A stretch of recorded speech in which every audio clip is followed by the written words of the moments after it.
Soundstripe.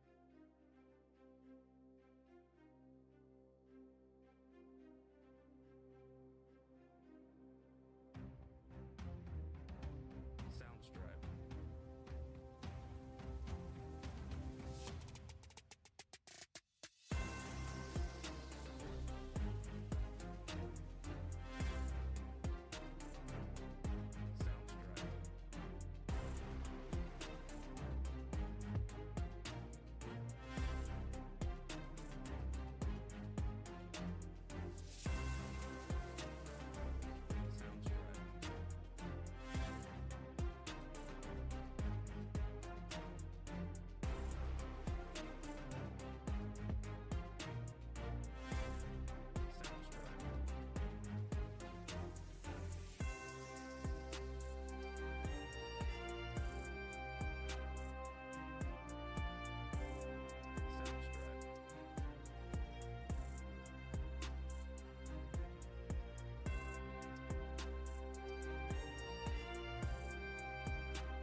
Hello and welcome to a very special episode of the Holler Podcast.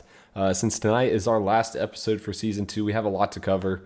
We have our championship race, our championship winner, our second annual BRB award show, Season 3 schedule release, Season 2 wrap-up stats, and on top of that, all the new NASCAR news and lawsuit news to go along with that.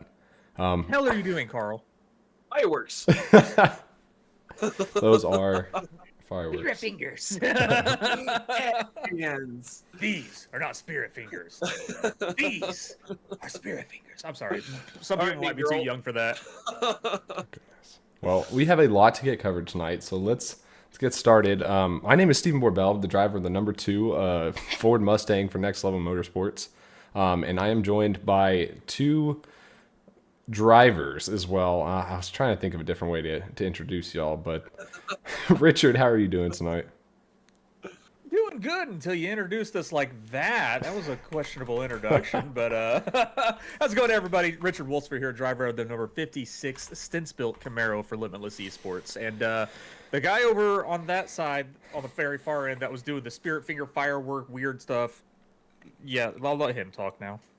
Yeah, guys, this is the Weird Spirit Fingers guy, number 71, Carl Pooler, driver of the, again, 71 Camaro ZL1 for Limitless Esports. And here we are at the Holler Podcast. And already, guys, you are blowing up our chat. We have 9 watching around. This is awesome stuff. And, Steven, we have a lot planned for everyone tonight. And I hope we can go through this without too many hiccups and sidetracks. But you know how this goes on Thursdays. Yeah, unfortunately, no matter how much preparation I put into it, at the end of the day, talking and producing in the podcast is very difficult to get it flawlessly. So just deal with me on any mess ups of transitions.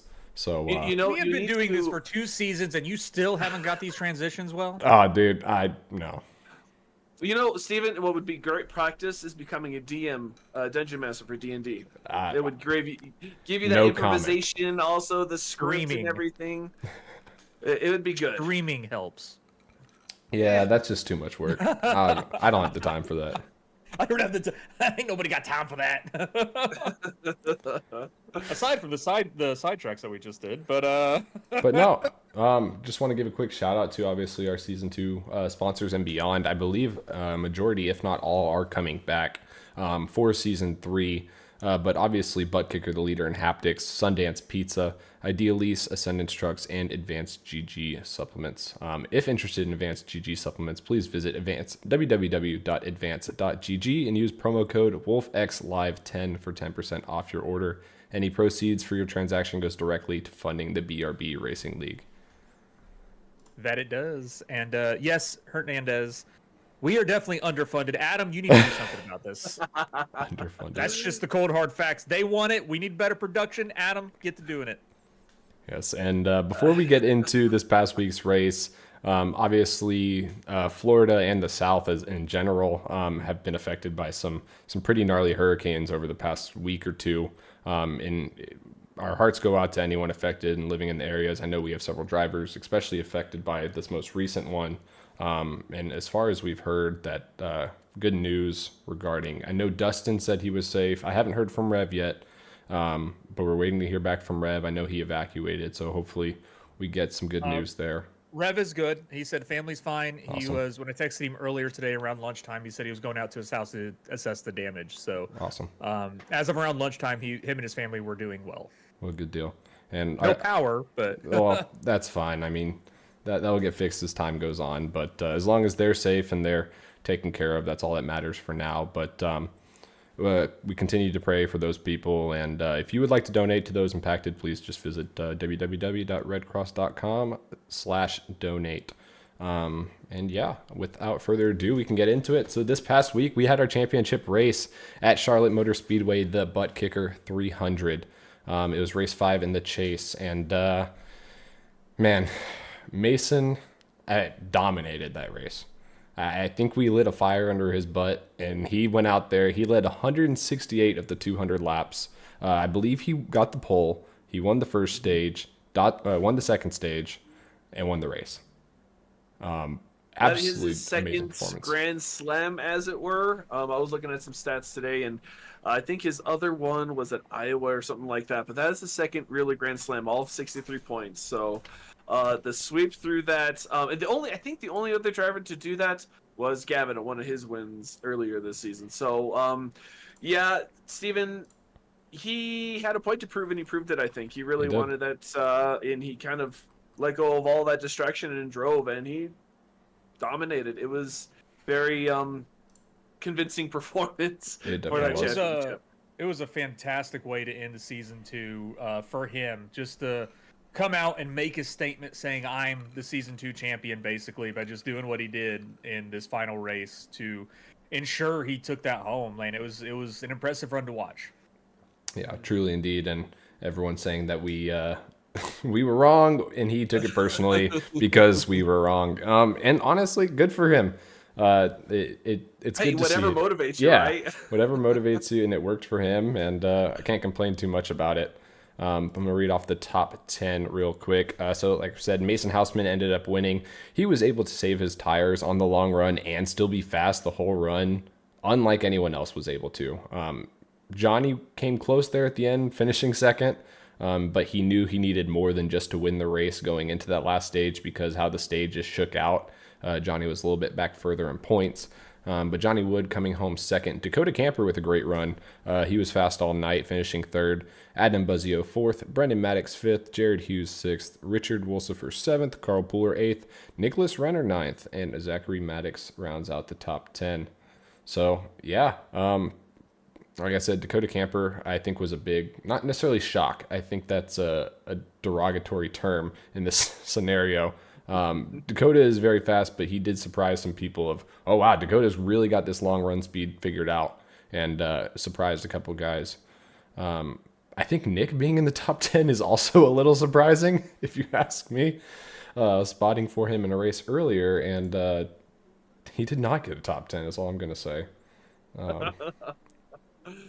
But no, take me through your race, Richard.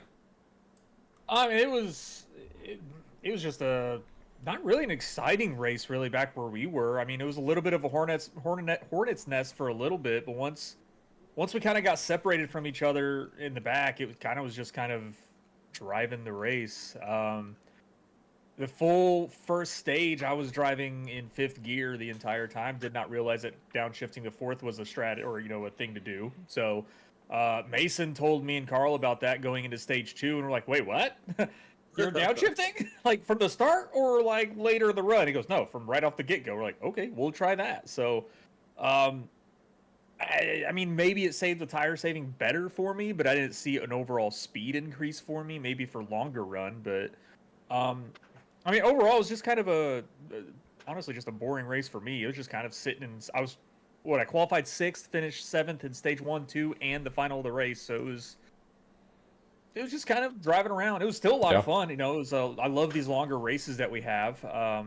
It definitely was questionable whether or not we were going to have to pit for the stages, but it was, I think we were coming in with like the spotter saying 1 lap of fuel left when we were under caution. It was close. So, but no, it was a good race. It was fun. It was really fun back there in the Hornet's Nest at times. And I had one wild ride coming out of 4. I got up into Brendan Maddox and it shot me down into the little front stretch chicane for the Roval. I ramped a little bit off that. That was entertaining. I'm shocked I didn't get a black flag for cutting the track, but whatever. I remember seeing that. Go ahead, Carl. This guy comes in. I see him because I think I was behind him at that point. I see him go down, and he's bouncing, and he gets air. They caught it really good on Pit Stop TV. They caught a really good angle of him catching air. All 4 tires in there. And I'm seeing this happen. I'm like, oh God, he's right in front of me. He's going to merge right before turn 1, right on my left side. And and everyone played it smart too, because we didn't know what was happening, but you could tell everyone, they singled out real quick because we were side by side coming out of 4.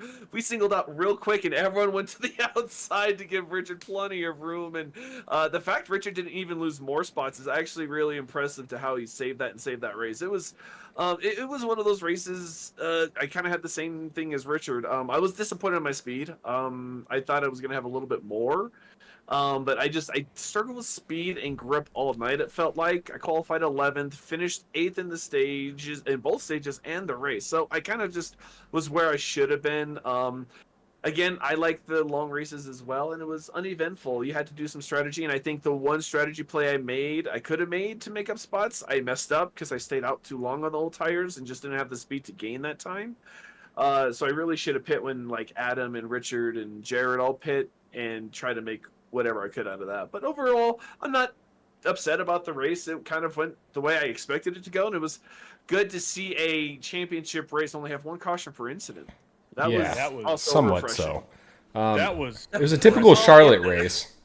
I'll give you that. But I like how we wait until Steven gets a 2-lap hold penalty at the beginning of the race to have our least amount of cautions all season.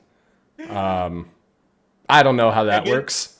And then you didn't get lucky even with the stages. No. Everyone kept getting lapped. Dakota, I love you so much.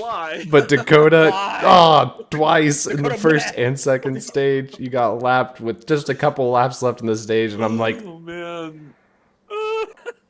I love doing a 200-lap practice session. Me and Carl were laughing, like, not into like making fun of you, like Steven's like, we're like, oh my God, that's got to be so frustrating for Steven. We were sitting there going, we can't imagine the conversation they're having right now. Oh, I know. Oh, it was just like I felt so bad for you. It wasn't even like frustration. It was just like, I mean, I didn't go into it like, oh, I'm so angry that I'm 2 laps down. Like, I'm just like, I'm so bored. I am just driving behind this pack, waiting for them to wreck. And then Richard went off the track. They were 2 wide racing, 5 rows deep for 30 laps at times. And I'm like, they're going to wreck. They've got to wreck. Nothing. I'm just like, I don't believe this. And then I took my wave around. I took a wave around when I had like 3 laps of fuel at the end of stage 2. And I'm like, this is my only shot.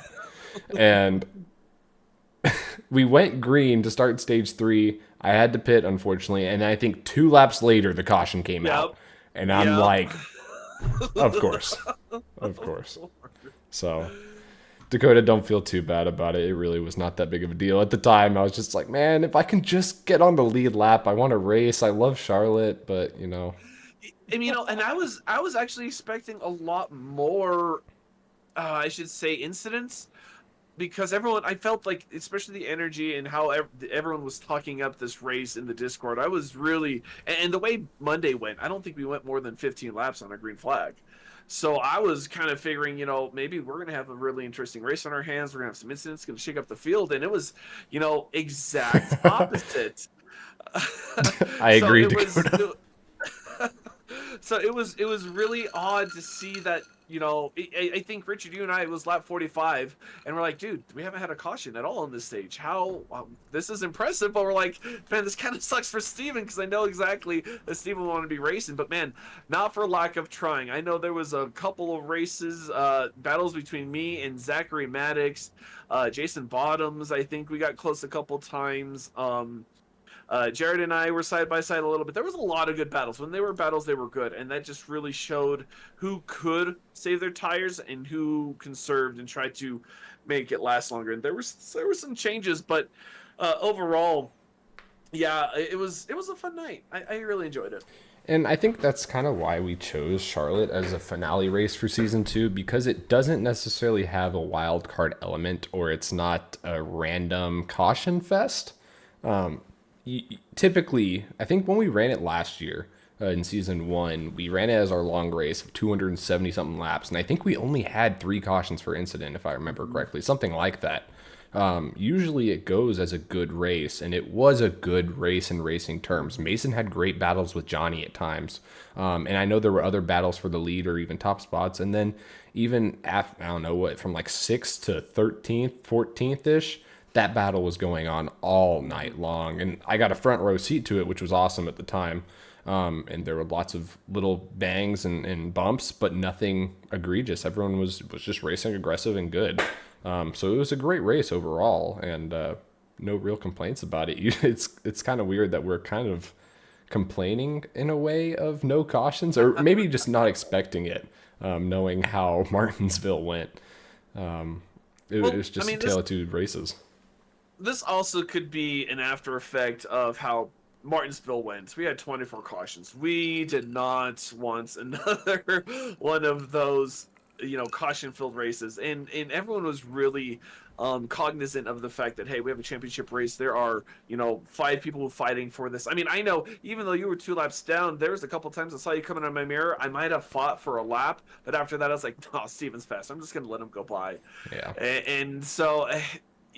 Seeing you have that speed was, I'm thinking to myself, like, if I would have gotten that damn penalty, I don't know what I would be doing, because it's like having that speed, being able to maintain the tires. You had a shot, maybe not winning the race, but a good top 5. No, definitely. It would have been entertaining. And Charlotte's always a track I look forward to. It's, for whatever reason, it's one of my better 1.5 miles, and I lost to Gavin there. I don't know if it was it was one of the Wicked seasons as the championship race. He barely edged me out. And I knew if I can keep pace with Gavin at a track, I think I consider it to be a good track for myself. But yeah, I always look forward to it, and I knew I had speed for at least a top 5, and just, it didn't work out. But again, I was already mindset focused on season 3. We had a lot of planning going on and a lot of things moving around, so that's all we can say there. I'm sorry for the faces. By the way, Zach, I didn't spill a drink. I can't get my moonshine open. Oh man! At least it's sealed really well. This is 4-year-old moonshine, by the way. Oh, it's too well. If you can't get it open, that kind of defeats the purpose. So, Steven, and on the competitor side of my own, thinking of how my night went, I was lucky that you got that penalty, because if you were on the lead lap, that's one less spot I would have finished in the stage, one less spot I would finish in the race, and that's just that side of me just saying, hey, I feel bad because I love racing you. We're good friends. We really enjoy having our laugh. We do the podcast, but at the same time, I'm like, that's one guy I don't have to worry about to pass on the track. That's one guy I don't have to fight. And speaking of which, let me pull something up here. Gotta get rid of that. And nope, not that one. I told you, please bear with me here for a second. So we have our final standings here. You needed that extra position. However, you did end up missing out on the 6th place final standings to Brendan Maddox by that 1 extra point. I have a feeling where you could have lost it to. Do you recall a race in the chase where maybe you had some struggles or? Actually, We put that in our rear view and don't talk about that one. well, okay, so not Well, even that. someone Okay, put you in your rear view. not even that. So if we're to gloss over the first race of the chase, all right, I look at the Roval. Because the Roval, I was actually doing, at the bottom half of the top 10, I was doing really well. And then stage 2 came around, I think it was the first 5 laps, at the top of the redneck roller coaster, as Andrew has dubbed it. I actually lost traction and spun out. So they were saying on the broadcast that they thought I was just doing some weird strategy because, I just wanted to try it. But no, what happened was at the end or beginning of the second stage, I made a mistake and I was like, I fell out of the stage points. I was like, I need to do something. Because I had 1 or 2 stage points at that point. It's like, I need to do something different. So I came in, pit a lap before pit road closed and came out to jump everyone. And then I made another mistake in the same spot on the 3rd stage and eventually just relegated myself in the back. So the Roval, 2 spins, there's my points right there. That's fair. That I applaud you for not taking the other cop out on that and putting you in a tough spot there. But no, our final standing shook out kind of where we expected it going into the final race, or at least 1 and 2. Some had them flipped, but we expected at least the 1 and 2 to stay the same. And like we said, Mason Houseman is your season 2 champion.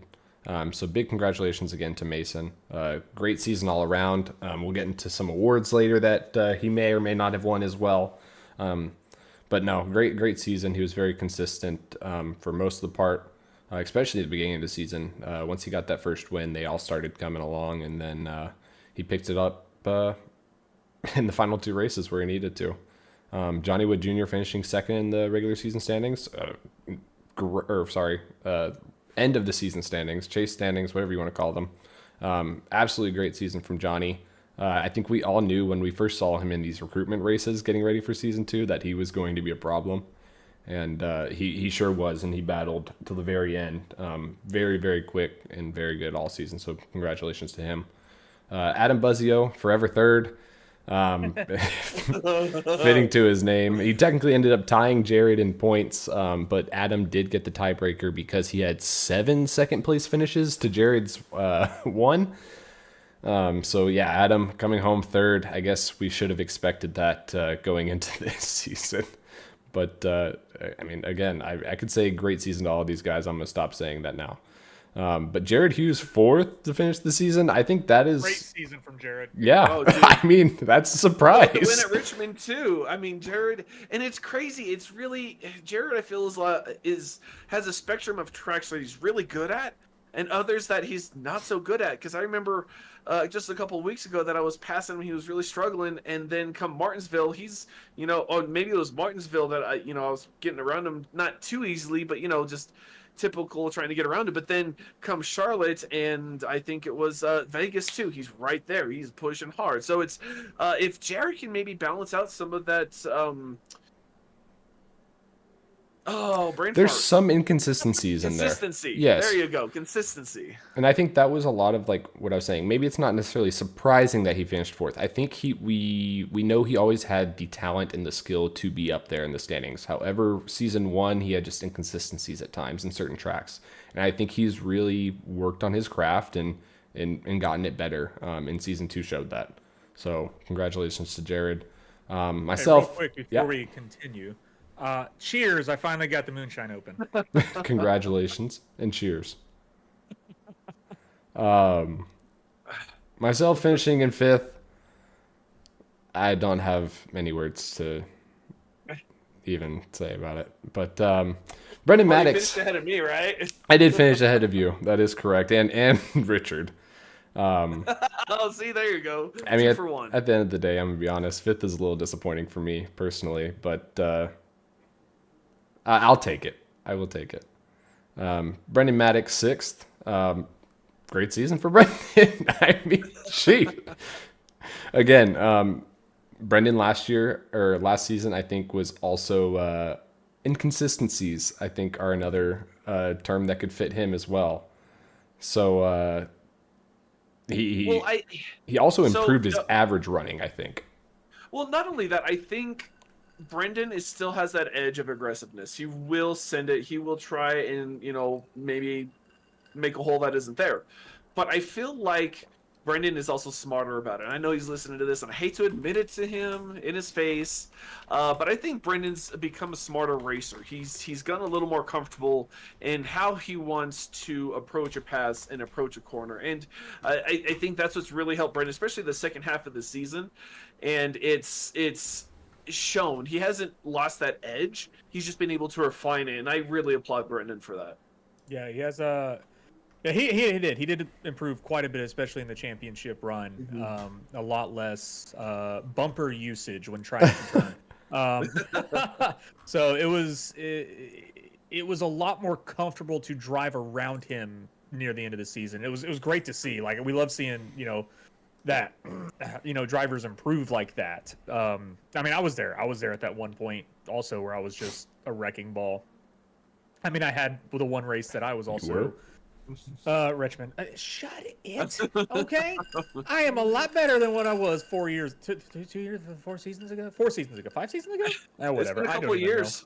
Yeah, 2.5 years almost. So, but I mean, I know I got into his door, I think 2 or 3 times at Charlotte. Nothing like egregious by any means. It was very light, except for the one time that it shot me through the infield a little bit there. That was a wild ride. But no, Brendan has really improved. It's it's been great to actually race around at the end of the year now. So it was good to see.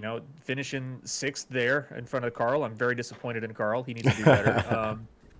Trust me, no one's more disappointed in me than myself. Trust me. So, but we can, when his kid's born, we can show him this graphic and be like, look what your dad did. He's a failure. Hey, just so you know, she's, before she can even form words, she's gonna be on this rig. She's gonna be the next phenom. I promise you, guaranteed. But no, like I said, Brendan, great season. I don't think any of it. We'll go over actually where we had y'all very soon. I have it pulled up now from our predictions before the season started of the final standings. And I know we talked about it going into the chase, so this will be actually really interesting, finally, that we have finishing positions. But Carl, you bring it home in 7th. You said you're disappointed. Yeah, I know I could have gotten 6th. With a couple Easily. of spots. Easily.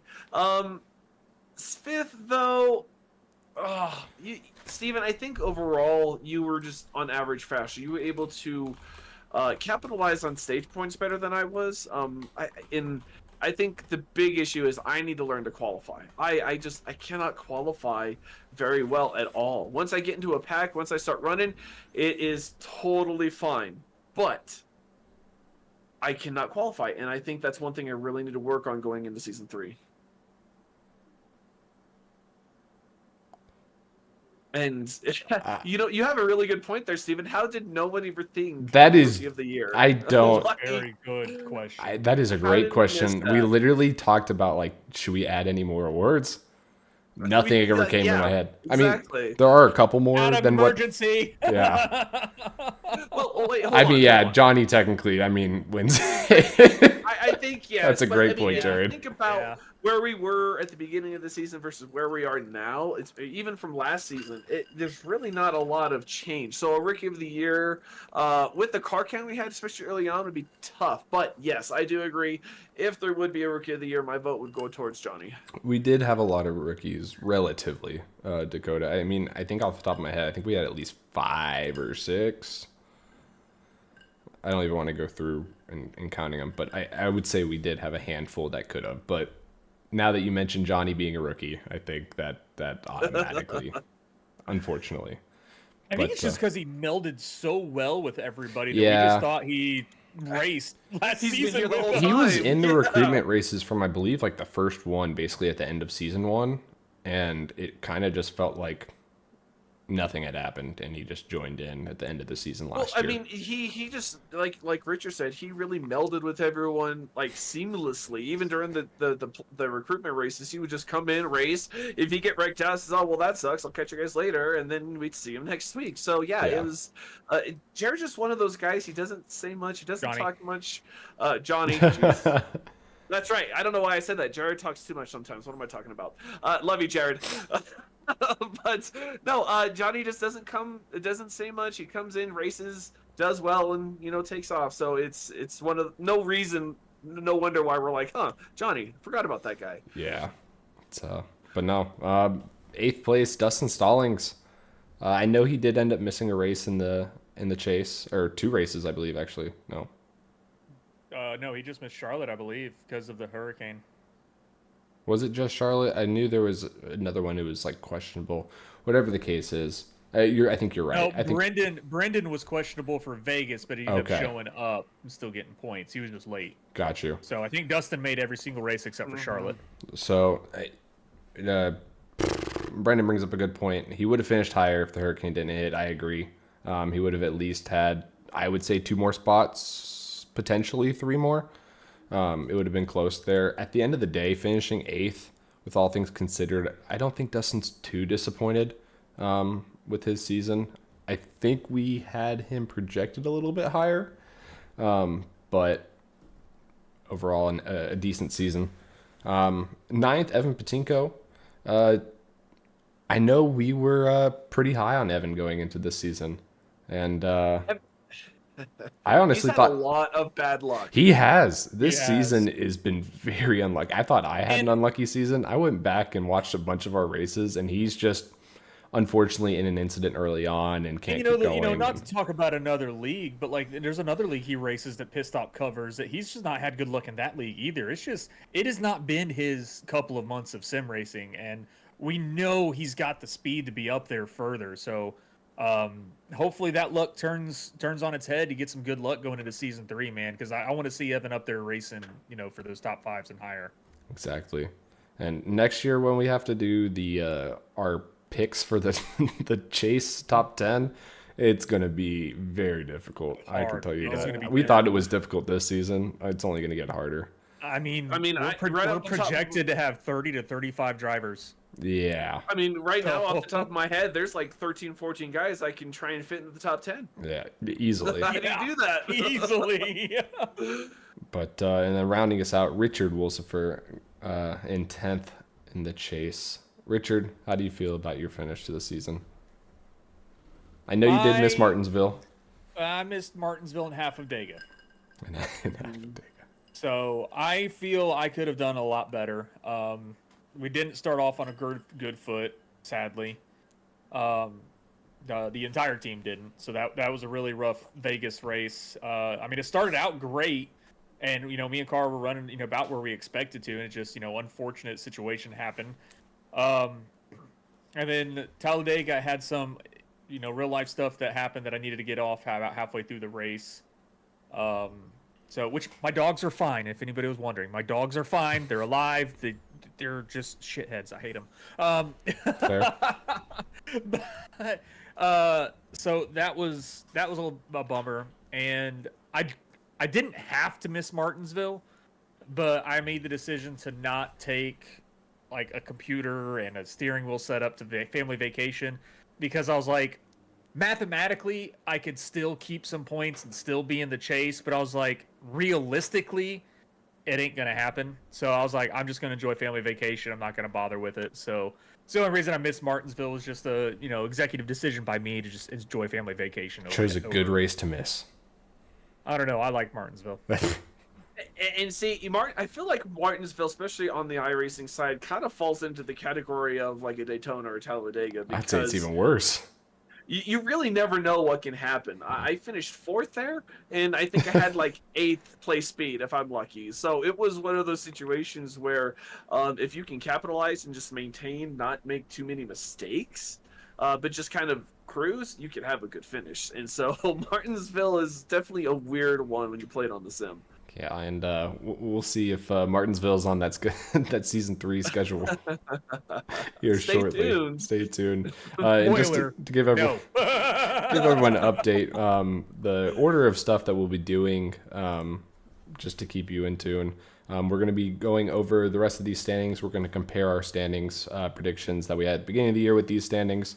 Then we're going to go into our award show, followed by our Season 2 stats wrap-up and our Season 3 schedule release.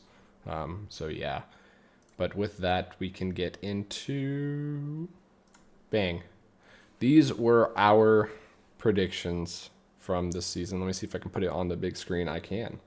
Look at that. See, I got a transition to work. You can do it. But let me pull up my version of the standings. So we'll go one by one. Carl, you had Adam finishing first, ended up finishing third, not too far off. Myself finishing second, ended up finishing fifth. A little far off, A little bit. but Just a little. close, still close. You had Mason third, and then he ended up finishing first. So honestly, those first three, I would say, are great. Great predictions. And then you had Evan Patinko fourth. While he did make the chase, ended up finishing ninth. So, like we said, we were pretty high on Evan coming into the season, and unfortunately, bad luck and situations came around and really got the best of him. You had yourself finishing fifth, 2 spots back of that seventh. So I can see your disappointment of where it comes from a little bit. And then you had Richard sixth, and Richard ended up finishing 10th. You could argue if Richard didn't miss that half race and full race, that 6 could have been a possibility. So honestly, most of these predictions so far have been great. I'm really impressed. And then Brendan Maddox 7th. He finished 6th. Like, that's a great prediction again. You had Johnny Wood Jr. 8th. I think that's the biggest miss so far, with him finishing actually 2nd. And then Jamie Plord 9th and Patrick Hernandez 10th, which two did not make the chase. Jamie missing barely by 1 position, and then Patrick having real life situations get in the way and unfortunately miss a majority of the season. But overall, like, I think your list was almost spot on. We didn't know Johnny at the time, and the fact that you and Richard both had him in the chase, just, I mean, hats off to y'all. Well, I mean, that was just based on his speed that he showed in the recruitment races. Like, it was wild watching those recruitment races and see him up front every single race. We're like, oh, he's going to be someone to keep an eye on. And keep an eye on, we did. Yeah, I think Johnny, again, from the very spot, I think his first debut when we're doing, I don't know, it was almost Charlotte's, maybe Auto Club or something really easy. He comes out and he qualifies in the top 3. He's running in the top 5 the first stage. So it was, it wasn't a no-brainer. It was a no-brainer for me to pick Johnny in my top 10. Now, yes, I should have done better, but that's not terrible. So I see Brendan is saying the biggest miss is Steven not putting Mason in at all. And I remember saying this at the beginning of the season, of when we did this, I know Mason is set to be a full-time driver. However, I said, I know Mason, and he has never done a full season whenever I've run in the same league as him. So that was my defense there. I really didn't think he was going to have the full season behind him. Had I known he did the whole season, obviously I would change my answers now, knowing what I know. But I had Adam winning the championship, like Carl, but he ended up finishing 3rd. I had my second finishing 2nd, like Carl, finished 5th, so we start off on the same foot. I had Dustin finishing 3rd. I really thought he was going to follow up last year's, honestly, pretty solid running and go with it this season. And unfortunately just came up a little short of that. But I think Dustin showed more speed overall this season. I think his performances, individual race performances, were better. So that goes there. Where else? I had Jared Hughes in 4th, and that is where he finished. So I guess I believed in Jared from the beginning. That's all I'm going to say, Jared. Brendan Maddox, I had finishing 5th, comes home in 6th in the final standings, so pretty close there. Carl, I had you in 6th, and you came home 7th by 1 point. Almost perfect there. Evan Patinko 7th, ends up 9th. Richard Wolsifer 8th, comes home 10th. I had Jamie Plord and Patrick Hernandez as well, like you did, Carl. And unfortunately, like we said, they had missed the chase for different reasons. And Richard, you had myself winning the championship. As we know, that did not happen. I did. You let me down. I let a lot of people down. I'm sorry. Welcome to my life. Maybe don't spin someone during cautions. I wish y'all could see my face right now. I can. You can, but everyone else Oh, can't. man.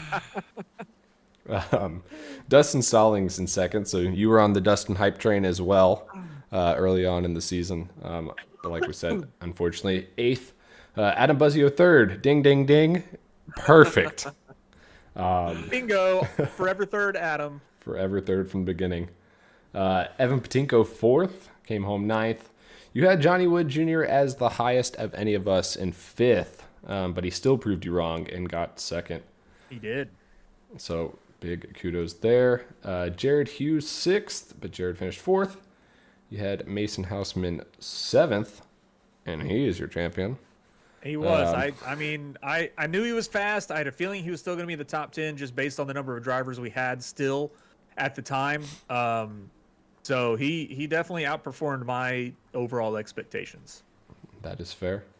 And then you had Carl 8th, and Carl finished 7th. So Carl proved you wrong. Suck it, Hold on. Richard. If I didn't miss my races, Carl would have been 8th. Hey, But then you wouldn't have had yourself correct in 10th. I mean, you're right. I did have myself correct.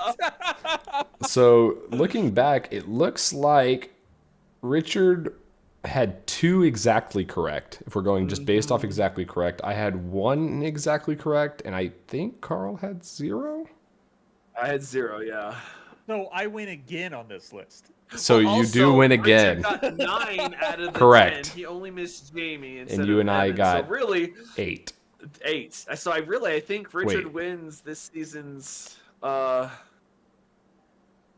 early pick'em. The early pick. I would agree. Richard wins this season's championship pick'em is what we'll call it. And Richard, I'll send you over a little gift for winning. So Hey, I love little gifts. so congratulations there. At least I won something. Transition over here, and we can go ahead and transition into our award show. So let me put this behind us real quick. I don't know why you see me twice. That's kind of scary. Double the barbell, double the fun. So I'm going to pull up our awards right here. He just loves seeing himself so much. That's what it is. Steven's missing on a business opportunity. Doorbells. Oh my God. That's lovely. Poolers, Poolman. Hey, Pullman. when no one owns a pool around here, I have a corner on the market. Real quick in the chat, would you like the award show to be presented in this format with our faces in it, or would you like it on the big screen? Let's do full screen. All Big right. Full screen, screen. man. All This right. is every Every for week. us. That's This fair. isn't for us. This is for you guys. You guys see enough of our face every other Thursday. So, God forbid we don't see our faces for the awards. But all right, without further ado, we will get into this. If I can set everything up properly.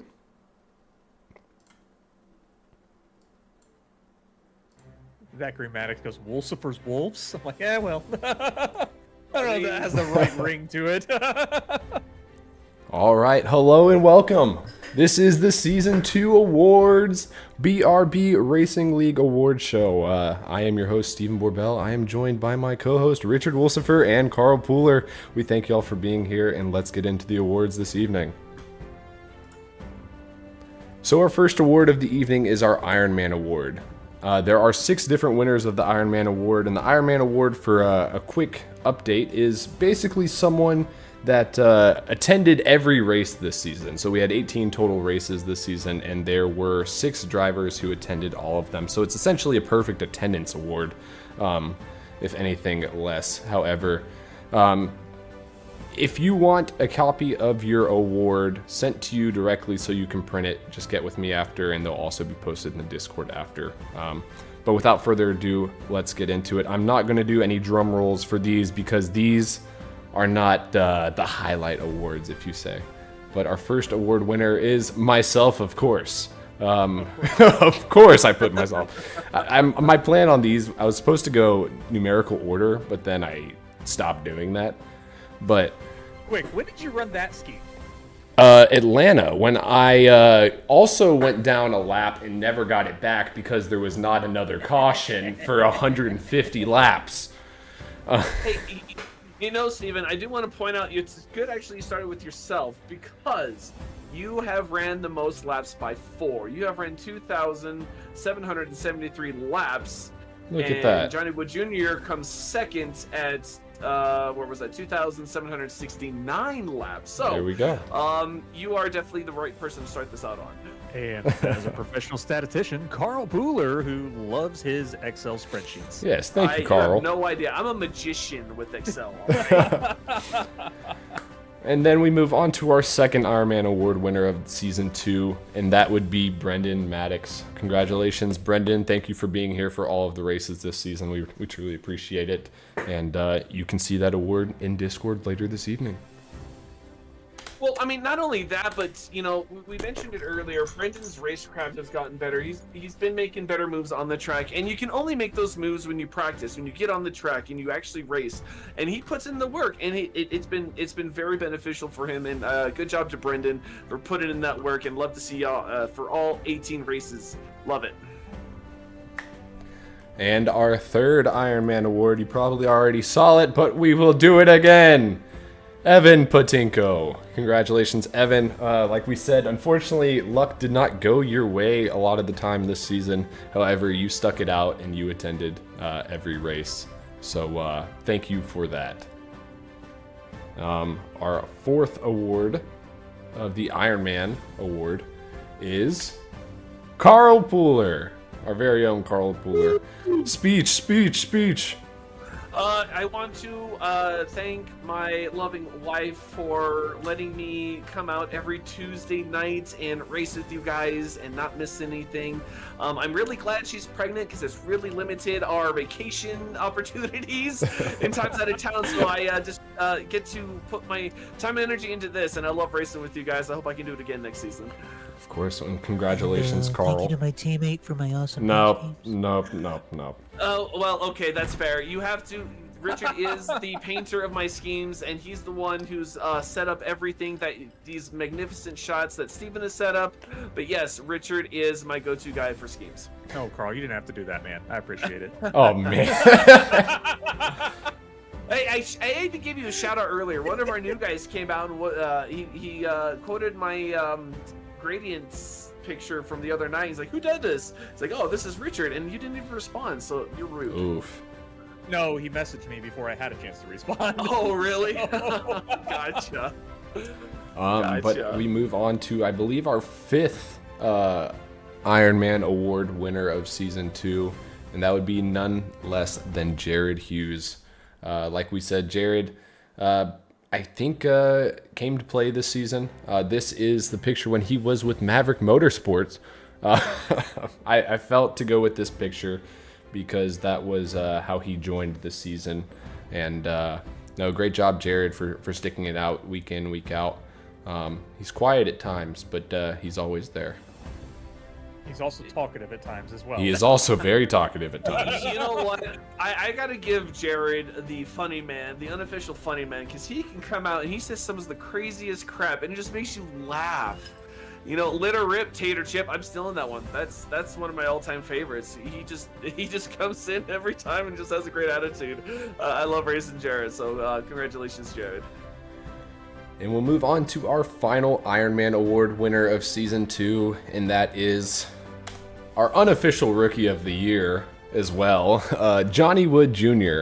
And Johnny Wood, like we said, came on the scene in the recruitment races in between Season 1 and Season 2 and fit right in from the very beginning. And to be here for all 18 races after hardly knowing us, big shout out to him and a great season as well. So that are our award winner for Ironman. But those are our Ironman winners. Jeez. Goodness gracious. Now we get into, I guess you can say, the more prestigious, the next tier of prestigious awards. These awards are stat-based awards or specific accolade awards. So these were not voted on. However, they are important nonetheless. And so our most polls, again, I'm not going to do a drum roll on these either because I think we all know the answer to most of them. Is really what I'm going to go with. But Dakota Black? Dakota Black. Most polls. But no, most polls winner for season 2 is Mason Houseman with 8 polls. I was very frustrated that I had to redo this graphic from 7 to 8 after the last race because I had them all made before the race. But no. See what thinking ahead gets you, Steven. Yeah, learn, how dare I? Learn. But no, I mean, we've said it enough. Mason absolutely dominating season at times, and wins in polls specifically, I think. Tremendous speed and 8 poles in 18 races. It's a pretty good clip. And we move on to our best average finish. So this is the driver with the best average finish, if you couldn't tell. And that belongs to Adam Buzzio. Oh, I knew it. Called it. Oh, fifth. Average finish of 4.5. I think 17 races total were considered. Thank you, Adam, for finishing. Where'd you finish this race? 3rd or 4th? I think you finished 4th this past race. So your average finish stayed at 4.5 when it was before the race started. So thank you for not making me redo this graphic. But no, I mean, Adam is Mr. Consistent. 7 second place finishes this season, 1 win, and an average finish of 4.5. I think that was almost, I think it was 0.6 better than Mason. I think Mason had an average finish of 5.1, and that's with many wins. It's one thing to be consistent. Adam is consistently fast, and that's where those good runs come from. And that's where the forever third Joe comes from. He's fast enough to be there. He's always there, but something seems to happen. So, but yeah, that's a really good average finish for Adam. And I knew the moment you popped that up, I was like, oh, it's gonna be Adam. Totally Adam. Yeah, so that's good to know. The only problem I have with this is it was 1 win too many for him.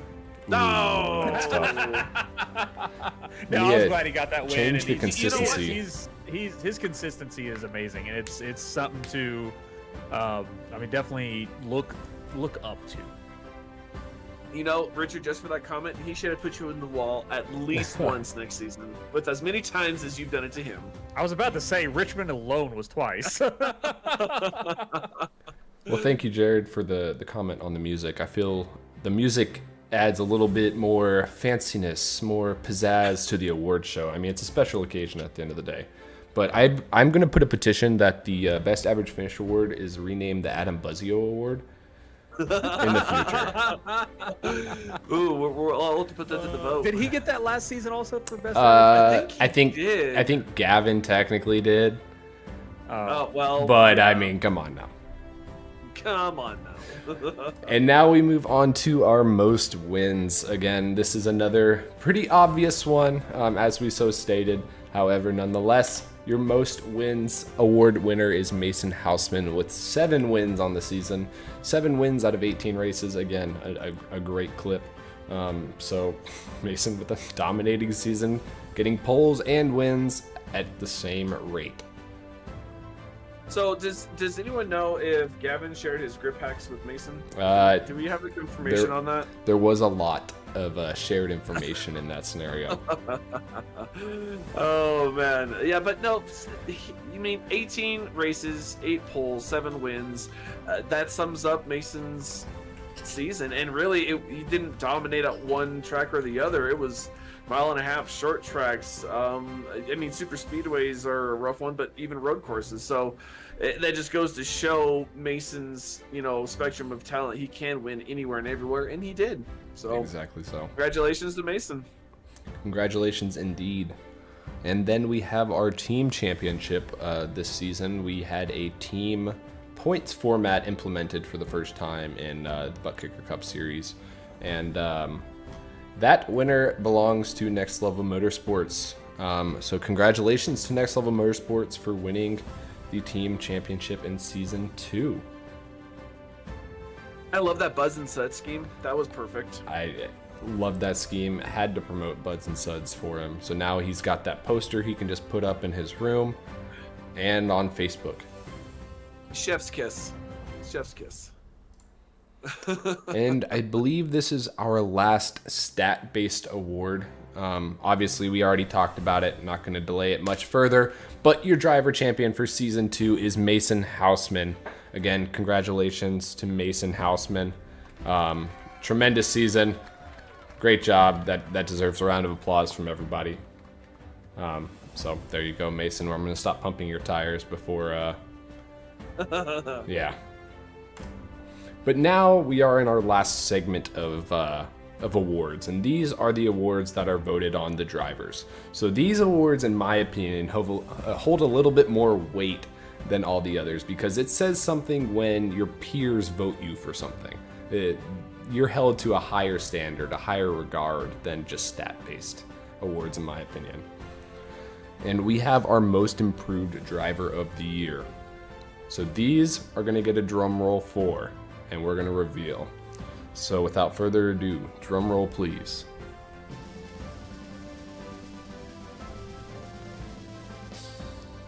Carl Pooler is your most improved driver from Season 1 to Season 2.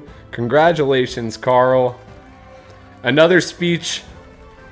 Oh, man. You know, actually, I got to give this one to everyone out there that runs with me nightly with the BRB Racing League because they always make me want to improve my game and improve my racecraft. And this actually means a lot. I'm glad I'm not on camera because I think you'd see my shade of blush here. But I actually did not expect this because I feel like I had the same consistency. I don't feel like I drove too terribly different, but no, it really means a lot to me. I had a couple good runs. 2 second place finishes. I think overall this is the best season I've had, so this means a lot, guys. Thank you much. And again, this goes out to all of you guys who I race with weekly, so thank you. And we thank you, Carl. Well deserved. And that is the most improved driver, or the MIP as I like to, or MID? MID. Yeah, MID. MID as I like to call it. Wow. Wow. Wow. Wow. In Season 2, our most popular driver award. This is always a very fun one to give out. And we're going to get a drum roll here for our most popular driver. And it is Dakota Bleh. Dakota Bleh! Congratulations, Dakota. You were definitely popular through a lot of people, and whether it was your one-liners or just the way you race people in general was very well appreciated at times. Tremendous, genuine person down at heart, and well-deserved most popular driver of Season 2. Let's go, Blue Flag Bleh. Yeah, Black. I love that nickname that we've given him, the Blue Flag Bleh. Well, and he's taken it with such grace, and He he really has become a topic of conversation. It seems like we're talking about him at least every other episode that we do here for the Holler Podcast, and he's such a nice guy, and he just comes in, wants to run some laps, and he's had a couple of good, he's actually got some bonus points for some laps led at Kentucky. He's got some stage points, so he's not always in the back. He can make hay when he needs to, but he's just fun to come out and race and talk with every night. And he's also really polite. He's just a great guy all around, and it's awesome. Bleh. Good job. Good job, Bleh. And we go to our most popular win this season. This is a new award that we did not have Season 1, but this is a unique one nonetheless. And for a drum roll for this one, please. And the most popular win of Season 2 goes to Dustin Stallings with his win at Las Vegas. That one was very, very memorable just because he wins the race, and then literally the next day, like they have, like 4 hours after the end of the race, they left to the hospital. and he had a newborn baby. So that was just it could have been more poetic to win a race and then have a kid within the next day or two. Like that was just amazing. And not even just that, the storyline, and then plus I believe it was his first win with Butt Kicker Cup Series with BRB Racing League, and we had known it had been coming for a while. So it was definitely great to see him come through and get that win. But yeah, well deserved, Dustin. Well, and after the whole scandal, I guess, the whole drama after New Hampshire with the tangle and between him Hampshire and Adam. Gate? New Hampshire Gate, yeah, there you go.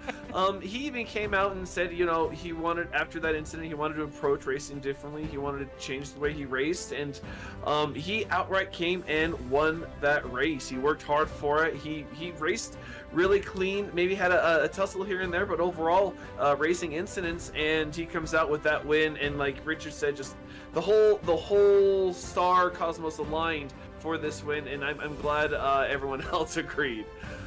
Yes, definitely.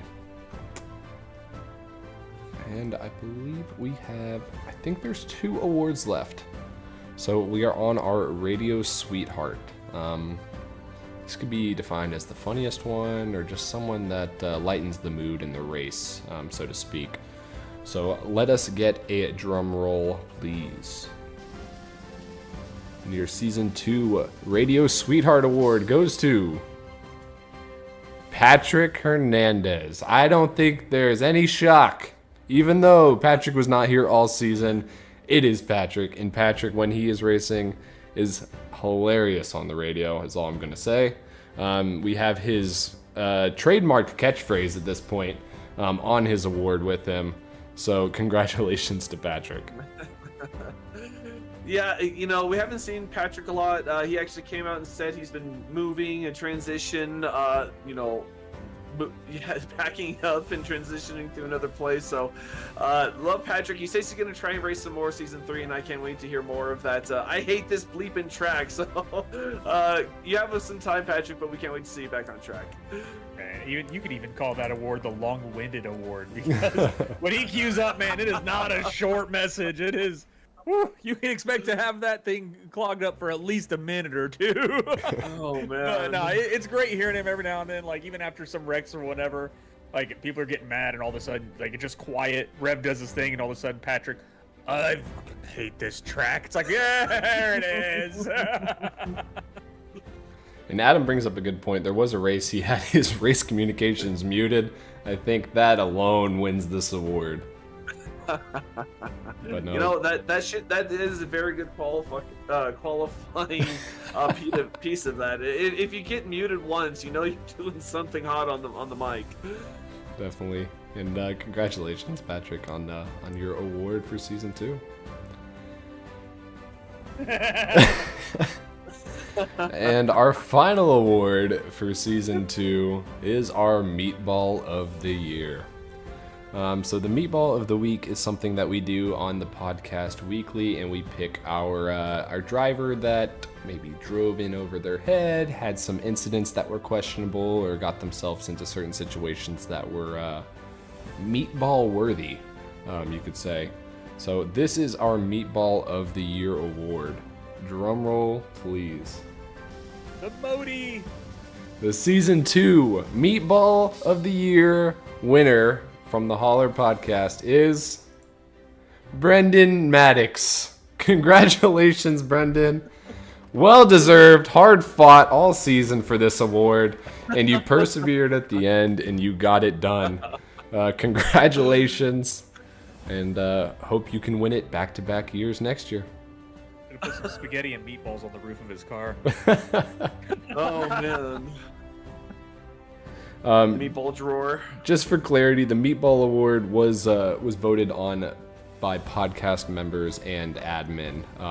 It was not a driver-voted award, but nonetheless.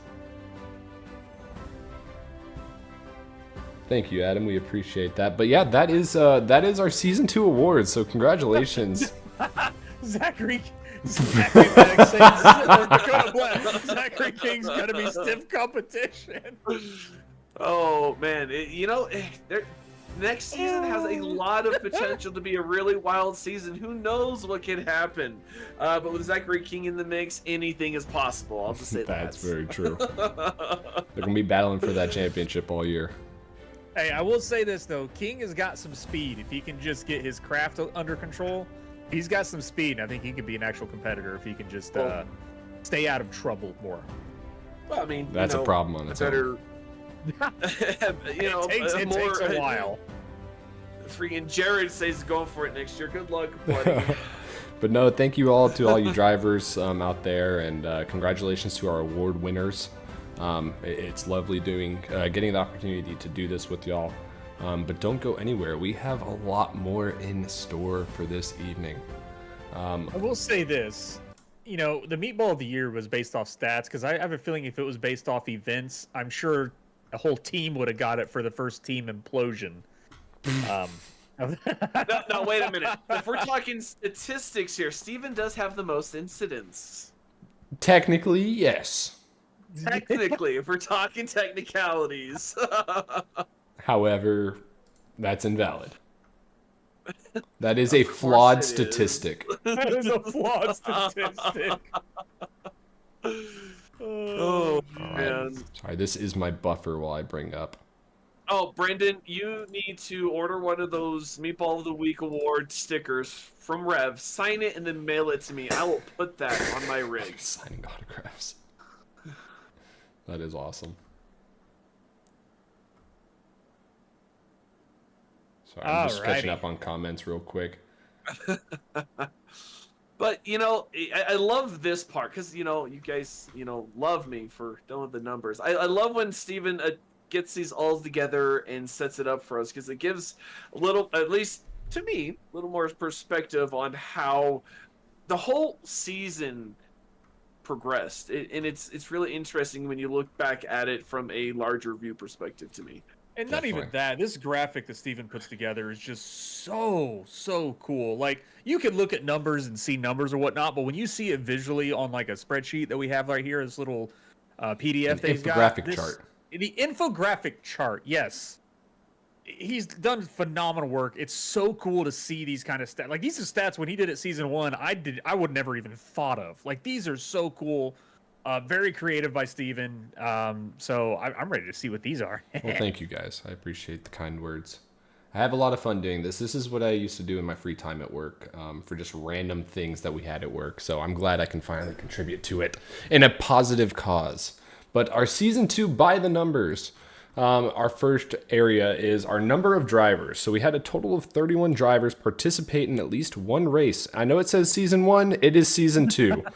I was wondering. I was like, Steven. Of course. That is the one thing. The one thing I freaking miss. But sorry guys, he did copy paste and then forgot to. Yeah, a little bit. But last season, we'd had a total of 33 drivers participate at any point this season, down 2. However, 16 drivers participated in at least half this season, and last season that was 15. So that is a slight improvement. And also, we had an average of 18.1 drivers per race this season, which is up from, I believe it was in the 14s. It was like 14.7 last season. So that is up there.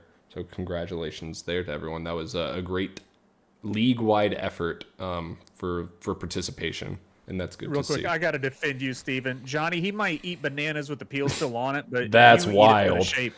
That is wild. Well, Johnny eats bananas for the shape. He doesn't eat them to eat them. Oh my god. So, Just had to defend you there, Steven. Thank you, Richard. So I love the trend that we're going. Yes, we may have had more total drivers attend last season, but we've had a more consistent rate of drivers drive this season. And we've already gathered since the season ended, 5 drivers in the last few days? And they're all really excited to race for us on season 3. So I am, this also lets me think of season 3 as we've laid a good foundation. Season 3, we can really let her rip and see, bring out the best in all of these drivers and really see how crazy that chase will be at the end of the season. Yeah, I can't wait for that. And these numbers are going to change probably a fair bit by next season. But And we had a similar infographic at the end of last season. I do want to give everyone a preface. This is essentially the same kind of thing, just to really track change over time. Some things are slightly different. So we have miles driven by all drivers combined of season 2. A total of 66,387.7 miles driven by all the drivers. And that is equivalent to driving from LA to New York 24 times. And it's not miles as the bird flies, I think as they call it. That is miles on the road. I literally went on Google Maps and took up the GPS looker route, and that is 24 times from LA to New York, or driving 132,775 laps at Bristol Motor Speedway. So can we do the BRB Season 2 special at Bristol during the off season and run 132,775 laps? Yeah, good luck with that. Okay, let's average that at what, 18 seconds? Let's say accommodate for tire wear times 132,775. Ooh, Yeah, that's rough. That would not be fun. I think I'd rather drive LA to New York 24 times, honestly. I mean, at least you get a change of scenery. Somewhat. Somewhat. But now we come down, and there's 2 stats here. So we have 6,670 total passes. It's an average of 371 passes per race. And that number went up. Don't quote me exactly. I believe we were sitting somewhere around 5,000 passes in season 1, which averaged about 330 per race. And now we're at 371. So on average, 40 more passes per race. More action, more cars. I think a lot of that contributed to that. But a lot of entertainment nonetheless. And this season we had 137 cautions for incident. That is up a fair amount over season 1. Season 1 we had 81 total cautions for incident over 18 races. But season 2 ended up being 7.6 cautions for incident per race. And those are cautions per incident and not total cautions. So these do not include stage cautions. No, it was probably Richmond and Martinsville that ruined that. Richmond, Martinsville, and New Hampshire each had 22 cautions for incident. Well, I mean, let's also think though. We attracted more drivers. We had a more steady attendance. That's going to bring out more incidents. So I mean, yes, it's unfortunate we had a crazy year with New Hampshire, Richmond, Martinsville, all in the same season. But I mean, you're gonna attract that stat. So I think that's also a green flag, as it were, because it just means that there's more cars on the track and there's more passes to be made. There's more incidents to be had. I think that's a good sign. Yeah, honestly. I don't see it as a negative at all. At the end of the day, it creates entertainment. Whether or not you're on the wrong or right side of it, that's to be decided. Yeah. So exactly. we have our longest and our shortest race. For 2 seasons consecutively, our dirt race is our shortest race of the season, obviously. It just goes by really, really quick. So the BRB Dirt Classic this season at Eldora was only 46 minutes long from start of the race to the end of it. And then our longest race was the everyone's favorite race this season, I'm sure. The BRB is for Lovers 250 at Richmond Raceway, which was 2 hours and 15 minutes. And this was the only race this season that went over 2 hours. Hey, I got a question on the dirt racer, Steven. Is that the duration of the A main, or is that duration of the A main and the heat? That is just the A main. Just the A main. Yes. Okay. Well, hopefully next time we do it, we'll have 2 heats, Richard. I messed that up. Don't worry. Just another spoiler. We're not having dirt on the schedule. To answer your question, Brendan, Charlotte was an hour and 54 minutes, I believe. I know last season we had our 400-mile race at Charlotte, and that was 2 hours and 45 minutes.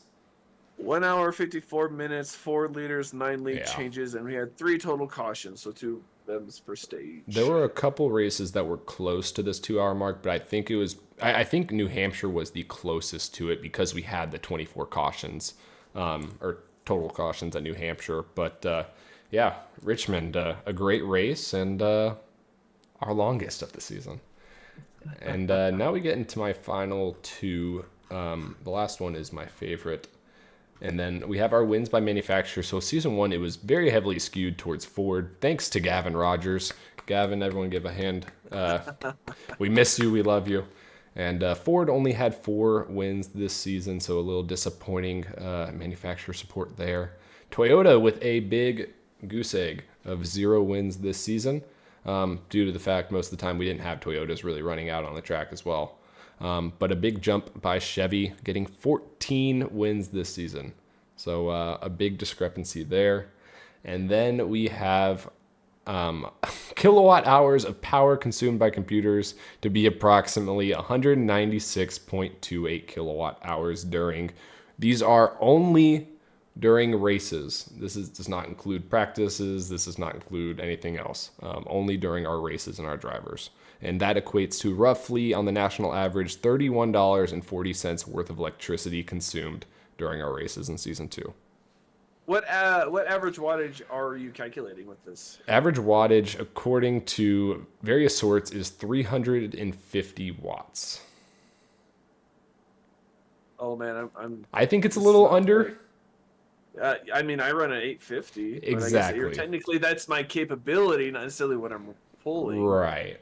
Okay. Exactly. This is an estimation. This is not a for certainty. This was calculated based off of our average drivers of 18.1 drivers a race, and then obviously all of the duration of the races and sorted out that way. And Zach, you hit the head on the hammer. It was calculated at 16 cents per kilowatt hour. Man, I love this. I love how the podcast has progressed. Now we're doing calculations of kilowatt hours and averages. This is awesome. I live for this. Yeah, so if y'all want to pay me $31 for the power we used, got to make sure we keep the league running. I Yes. will pay Richard, you don't look at me in like that. happy thoughts. How about that? I don't want those. I don't want Oh those. man, I started a fight about math on the kids. Don't look at the He YouTube. covers chat. my portion. Don't look. Oh, what have I All started? right. I'm sorry, Steven. I don't know. My apologies. No, do not donate to any dog adoption funds. Please. Oh man. But Welcome to quick Borbell's other Dog transition. Sanctuary. Oh, God bless. Quick transition here.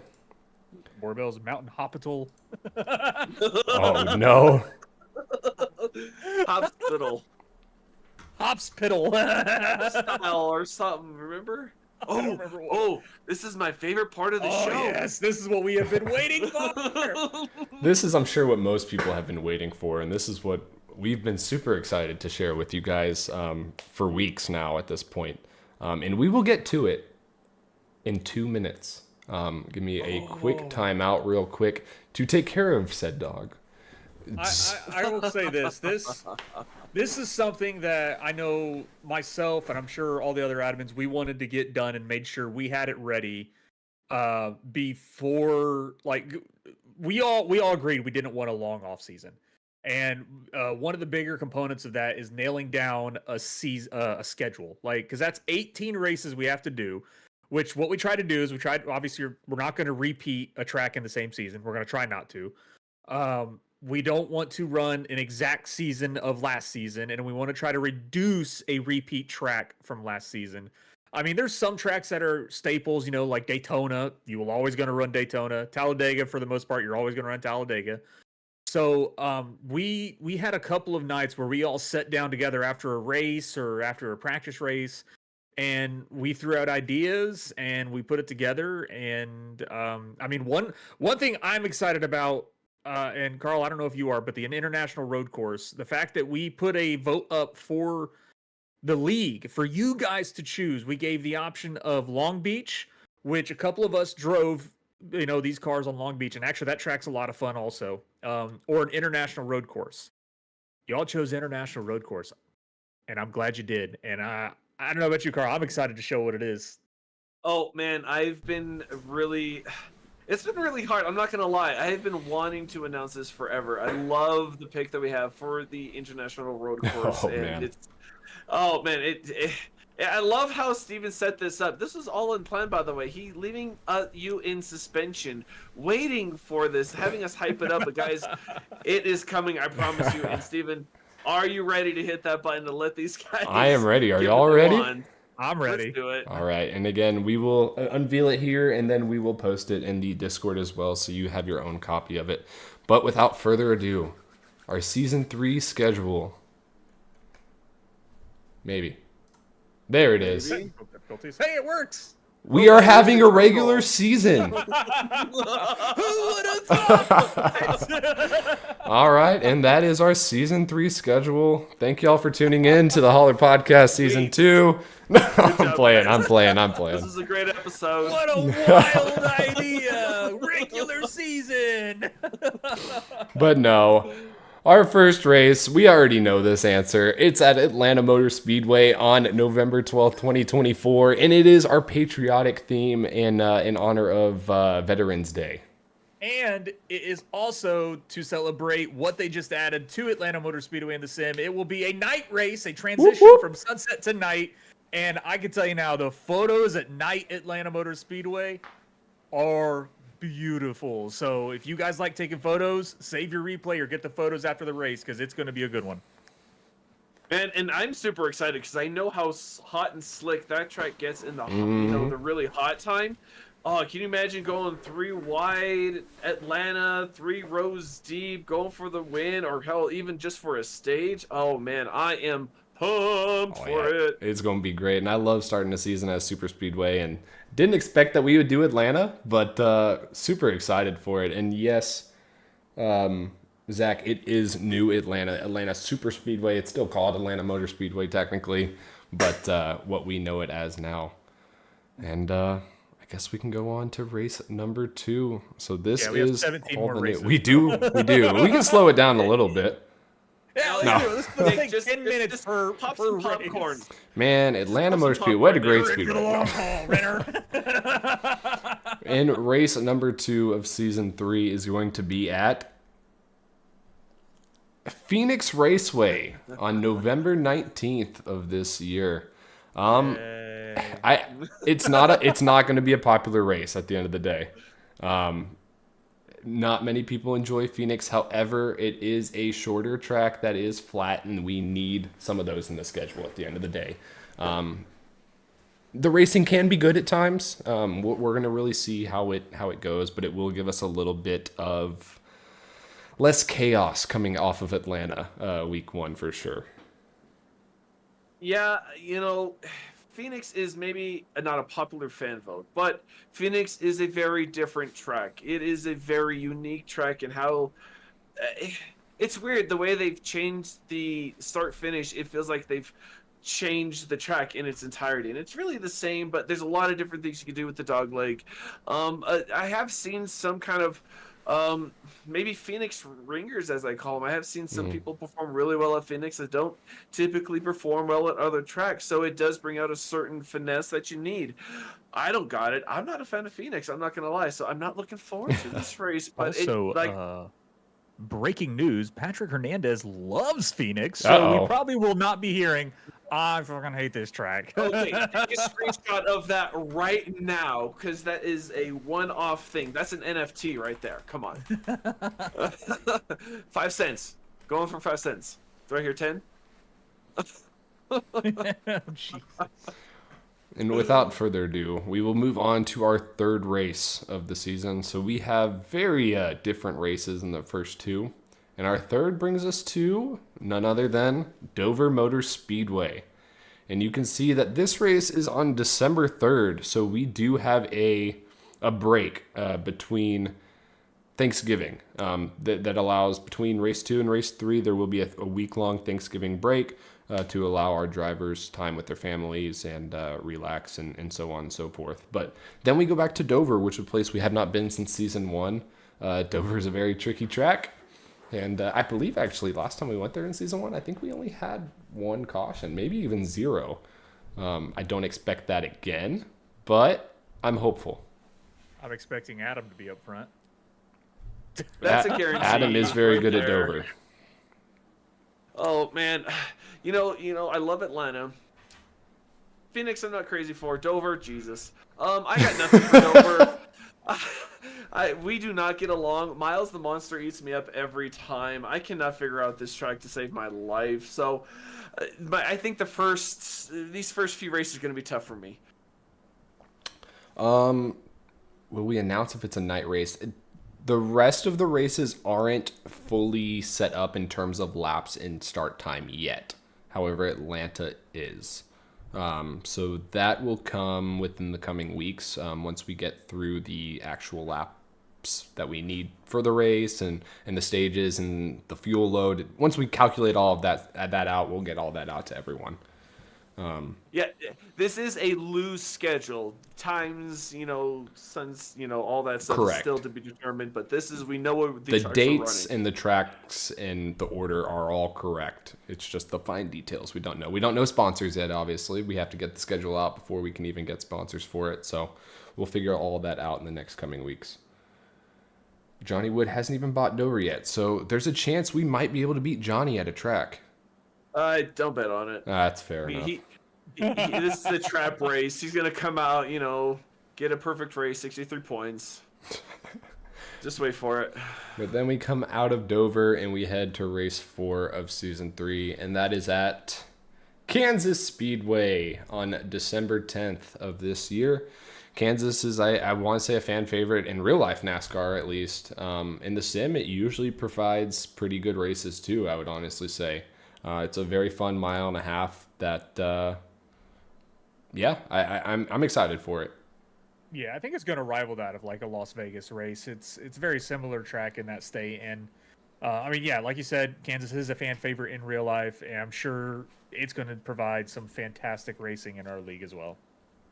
Oh man, Kansas is multi-groove, multi-speed. You can do anything and everything on Kansas without, hopefully spinning out. But it's also a really, really tricky track to get, between day and night. So either way, this is going to be a fun track to run, and it looks like all these guys are really pumped for Kansas. So that's going to be on my list. I'm gonna circle that right now. Actually, Kansas. Watch out, guys. Watch out.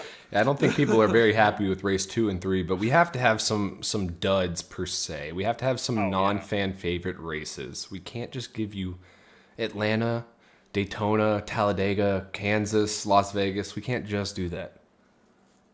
But race 5, I don't remember where this one is either. But of course.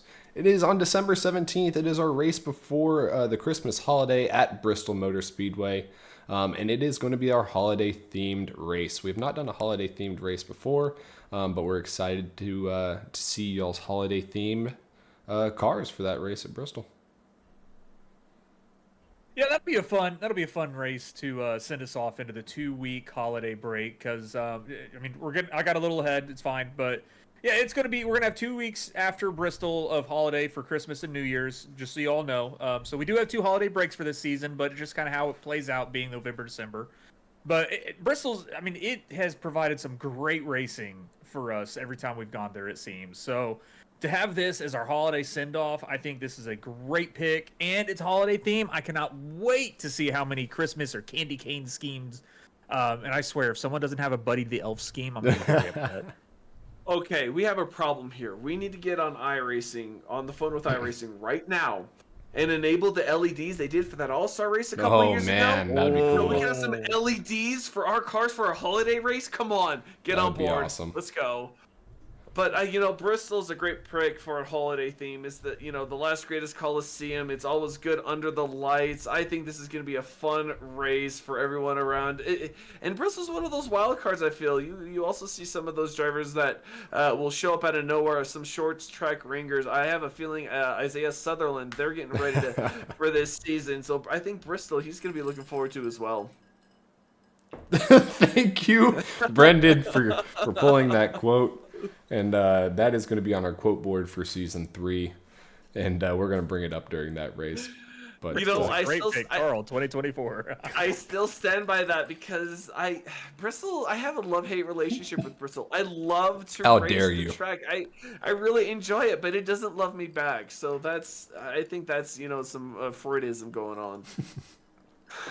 I'm super excited for Bristol, and I think it's going to be a tremendous holiday theme race.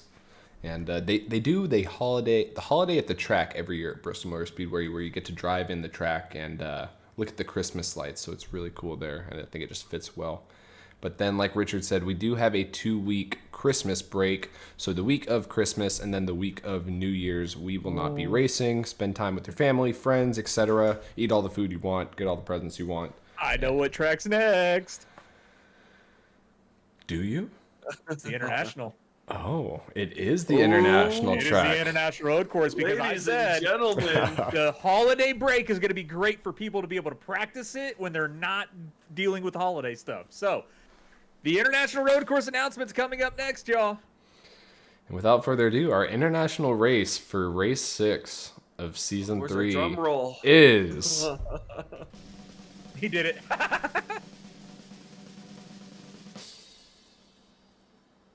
Red Bull Ring on January 7th, 2025, bringing in the new year across the pond. Oh man, I see. I'm too excited. I can't talk. This is I am really excited for this. This is definitely one of my top favorite tracks internationally in general. So bringing our American flair to this track, I cannot wait. Yeah, this track, I did a little bit of practice just so I could see if the car actually would handle at this track fairly decently. And actually, the car handles beautifully here at Red Bull Ring. I mean, it's got your really sharp technical turns. I mean, think like Sonoma or Chicago Street Course. It does have a little bit of elevation change like Sonoma, but it's still got long, wide straightaways for us to still have some passing action before the turn. So it's a fantastic track. The car handles beautifully there. I'm excited to race here.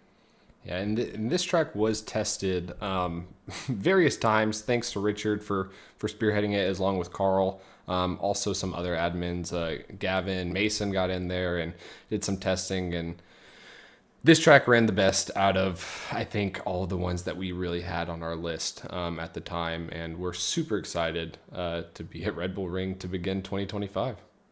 And just for the record, be glad that we all said no to Nürburgring that Carl decided to throw out there. No, I wanted Suzuka. Brandon was hitting at it earlier. I was actually vying for Suzuka, but I was gonna put a lot of laps down. What was this, 2-3 weeks ago? And I actually had a sick puppy to deal with, so I did not get to run those laps. But I think I'm gonna try harder for Suzuka next year, Brendan. We shall see about that on the season 4 schedule release that we have after the season 3 schedule release. So Hey, tune you gotta in. keep them entertained. Yeah. Gotta roll them in. Cliffhangers starting at the very beginning. In 4 months, tune in 4 months, and you'll have the season. There you go. Perfect. Let's roll. So race 7 of season 3, we come back to America and we go to Nashville Super Speedway on January 14th. I think it's another Three great concrete track. tracks. I think it is arguably the best concrete track in the NASCAR track selection. That's my Hold personal on, you're opinion. gonna say Nashville Super Speedway is better than Bristol? Yes. Wow. I'm going to side on Steven here because I actually really like Nashville. Of the concrete tracks, I think this one is the best, and this is a fun track to run. It has like a speedway feel, mile and a half, but you only have to run it like a short track. It's really interesting in how it races, and I'm really excited for this race. This could be fun to watch. Yeah, I agree. I like Nashville Super Speedway also, but like as much love as Steven has for Bristol. Yeah. To that's say why I that was Nashville is better, it is a big statement for me to say. That's why I was shocked. Not saying that I don't agree with you guys, because I do. I like Nashville Super Speedway. It caught me by surprise when Steven said that. But this is a track I don't think we ran it in season 1, so another track that's coming back, and we're excited to do it and coming back after the international race. But then we go to race 8 of season 3, and it'll be at a fan favorite from this season by many drivers, Chicagoland Speedway, on January 21st. Another Kansas-esque style track. It is slightly different. But it's another great mile and a half, and I'm glad that we chose Chicagoland because it's a fun track to drive. It is one of those tracks that we definitely miss, like even on the regular season, like real NASCAR schedule. It is a really fun track to drive. We've raced it before. It provides some fantastic racing, 2 and 3 wide racing as well. So it's going to be a fun one to race. I'm excited to have Chicagoland back. Yeah, this is awesome. Chicagoland's one of my top 3 tracks, I feel, and this is just like Richard said, you can get 2 3-wide racing. There's a lot of strategy that goes on this racetrack. A lot of tire saving versus shorts, run speed. I've had races where they're caution failed. I've had races where they're green flags. So this is a wild card track, but in a fun way. I think this is going to be fun to do. And for our 9th race of the season, season Halfway 3, through. we are halfway through. We are going to the Tricky Triangle. Probably not necessarily a favorite by most drivers. However, we're here to test your skills, and we're here to really crown someone that can do it all. It's a 2.5 mile track that drives somewhat like a road course, and a flat short track, and a super speedway. Very unique, very fun, very chaotic and hectic. So looking forward to Pocono. Yeah, I mean, you got it. It's a really fun, fast, long track. You've got 3 turns that are all 3 completely different. It makes for very interesting racing. And honestly, like, for the most part, every majority of Pocono races I've been in, the pack pretty much stays together. So passing can be a little tough at times, but I mean, you're going to get those passes in the turns. However you take them, is what's going to make the difference. So I'm not against Pocono, not one of my favorites, but hey, can't have favorites all 18 races. Honestly, it seems like the chat is really liking Pocono, surprisingly. Well, let's go. Yeah, so awesome. Except Adam. Well, he doesn't count. Pocono is interesting because I think it falls under the category of tire save tracks because you can easily burn off your tires early and then fall back. It's that also a pack racing track. The draft really, really matters. If you can stay in the draft, you can really help your own timeouts and even save fuel because we know Pocono can be a fuel saving race as well. This is different, and it seems like PRB is known for being different. This is just one of those curveballs that we've thrown at you every season. Another one of those crazy races, 2.5 miles long. Who knows? Who knows what could happen in Pocono? Hey, and I will say this: we're kind of keeping track of what we've had for season 1 and season 2. We really try to have a season where it's hard to build momentum. We try to keep the tracks, kind of all over the place. So it makes for, great racing at every single track because like season 2, a lot of people pointed out, like it was hard to build momentum because it wasn't back-to-back tracks that were very similar. It was not at all over the place when it came to the skills. So I'm excited for it. It's definitely going to be a lot of fun. And it's only going to get more all over the place from here. That's all I can say. But going into race 10, we have our throwback race for season 3 at Darlington Raceway on February 4th, 2025. Darlington, obviously a great throwback track, so we're going to have our throwback race at Darlington. And I think it's a fan favorite by most people. It's very unique, and you really test the limits of a driver. You are driving the track, and you are not driving against the competition. I'm not a fan. I do not get along with Darlington. I don't think I've ever finished in the top 10 of Darlington in anything I've ever done. I don't agree with it. It doesn't agree with me. We have a mutual disrespect. I'm not looking forward to this race. I'm not fantastic at Darlington. I enjoy the track just because of how iconic it is. It is honestly a really fun track to watch also. But I don't know. It doesn't agree with me either. I struggle trying to figure out where the speed is on there. So I'm still excited for it. Love the throwback races. Love seeing what schemes people come out with. So it's glad to be going back to Darlington. Welcome in, Gavin. Thank you for joining. And without further ado, we move on to race 11 of season 3. And that brings us to the NASCAR real life schedule. Daytona International Speedway on February 11th, 2025. Moved it back just to align more so with the real NASCAR schedule. It was a great call out by Richard. So thank you there on the help there, and that's why we're not opening the season with Daytona, but it is in the regular season, so here's your chance. Yeah, I made the suggestion we move this to this or that week because that will align with the Daytona 500 later that weekend. So I thought it just kind of was a good fit for us with that. And it just kind of worked out that they, Atlanta Super Speedway we didn't do last season, so we could open still with a Super Speedway race. So I don't know. I'm always excited to go to Daytona. It is by far one of my favorite tracks to go to in real life and in the sim. So yeah, I'm excited for Daytona. I love Daytona just for what it stands and what you can do there. You can go 3 wide. It's always a fun type of environment. You're always on the edge. I just love super speedway racing, and Daytona's a classic, and having it during that whole week, I think there's going to be a lot of practice and a lot of people looking for that win. I see Evan already calling himself out for a super speedway win this year, and he's a great shot at Daytona because he had a lot of speed at Talladega this past couple of weeks.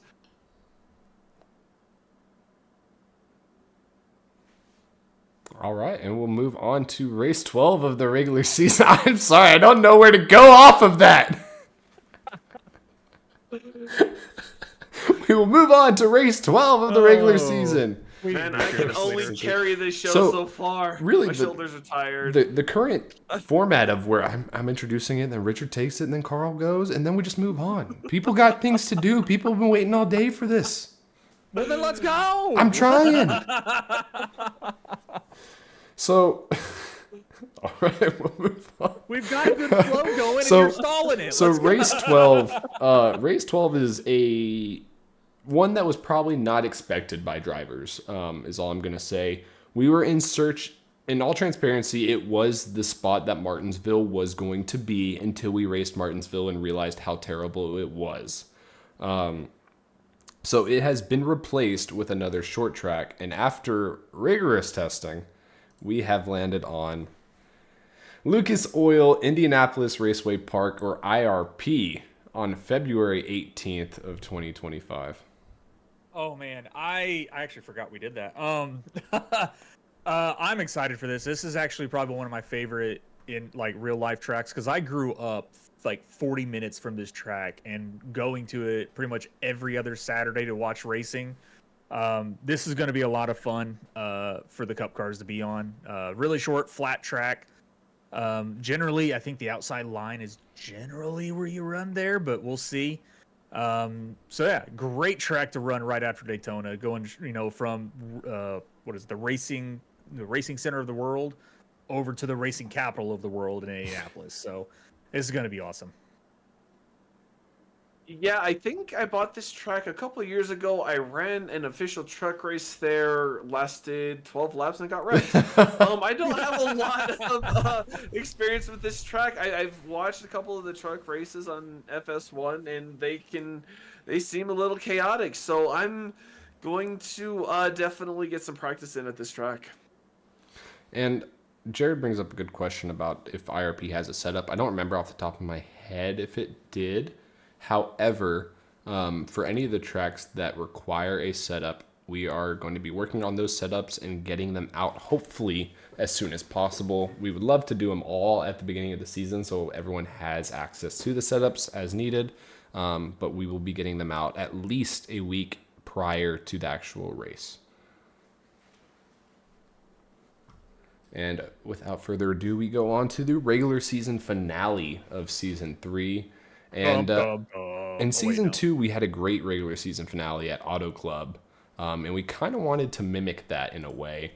And we're doing so at Michigan International Speedway on February 25th of next year. And Michigan, very similar to Auto Club. It's not as weathered as Auto Club, and it doesn't have those seams that you can catch as much. But in the same way, it's very pack-based, and it keeps everyone close, but is fun at the same time. Yeah, Michigan definitely. I mean, especially with Auto Club leaving the real schedule, Michigan is going to kind of have to pick up the slack on that in real life. But this track is just so fun to race. I mean, it almost produced Carl Amai's first 1-2 in a league race, but Adam kind of ruined that by spinning out Steven Stempien on a two-tire call, might I tell you. So, love this track. It's going to be great. It's another great season finale to mimic Auto Club, because Auto Club was a great race for season 2. Especially for that Jamie Plord, Evan Patinko fight for 10th place. So, looking forward to another phenomenal season finale, regular season finale. Oh, definitely. And this is going to upset some people, but I actually think I like Michigan more than I like Auto Club. At least in terms of racing on it. I enjoy Michigan more than Auto Club, but I'd rather watch the racing at Auto Club than Michigan. So I'm kind of in a weird limbo there, but I like this. If this is a track where if you need a couple of points, you can work on a little bit of strategy, bank on some luck and some yellows, and maybe find yourself in the chase. This is exciting, and with the roster we already have going into season 3, I can guarantee there's going to be a huge fight for the last few spots in the chase. Poor Evan. I can't go through a points battle that tight again. Carl, I think I agree with you, though, of Michigan is more fun to race on as a driver, but Auto Club is more entertaining, I think, watching. So that might be a hot take, according to Richard at least. But no, I agree with you there. And now that concludes our regular season for season 3. That's all you guys get. Oh, damn. Wait, there's more. There's actually 5 more races, to be completely honest. And we're going to get the chase going with none other than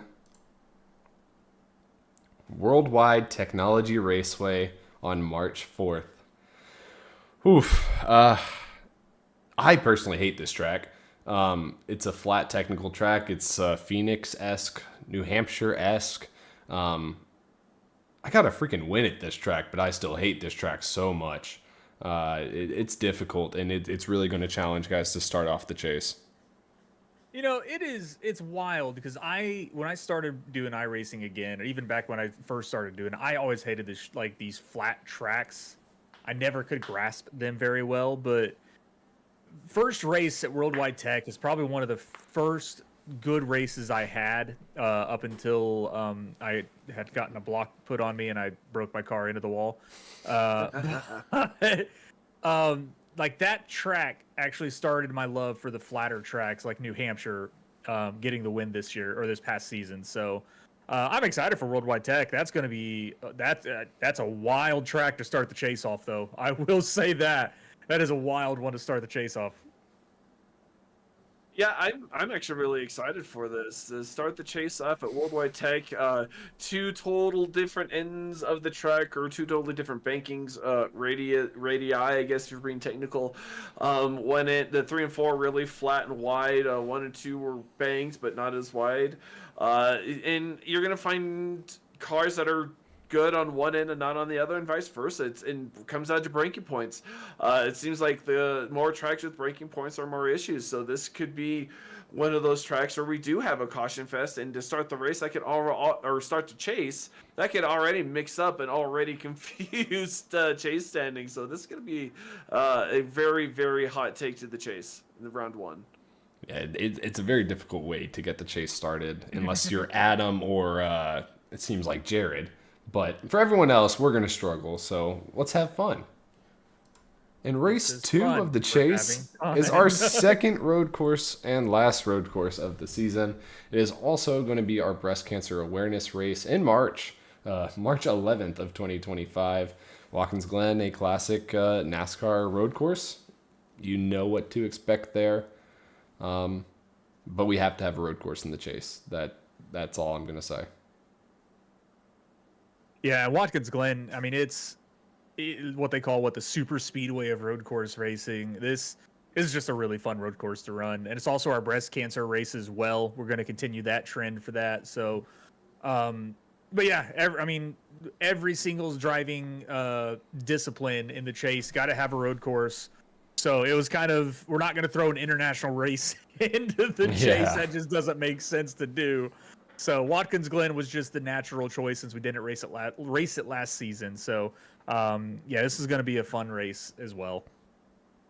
And Watkins Glen does lead some to really good racing and strategy as well, depending on what happens throughout the race. But it can really flip things upside down, and we know there are some more course stringers out there that are a little better on the road courses rather than the ovals, and you can guarantee they're going to be in the chase, and this can really upset those standings. Every stage is going to be important. Every point's going to be important. This is Watkins Glen is awesome for race 2 in my opinion. Yeah, the only thing I can agree with Zach if he's saying no coda. I really wish we had coda in the chase. I personally really enjoyed it in season 1. I thought it was a great track for us to run as a road course, and maybe in the future we can go back, hopefully. But Watkins Glen just fits NASCAR road course style, and the fact that it is in our chase, I think it just fits perfect. Wow, was Coda seriously season 1? It was season 1. God. I just like how Coda, you have a lot of room and you're really focused on your times. Watkins Glen, it can get a little tight at times with other drivers, especially in the bus stop. Sorry, Jared, for the bus stop violence that was caused to you last season. But race 3 of our chase brings us to none other than Talladega Superspeedway. We're running it back.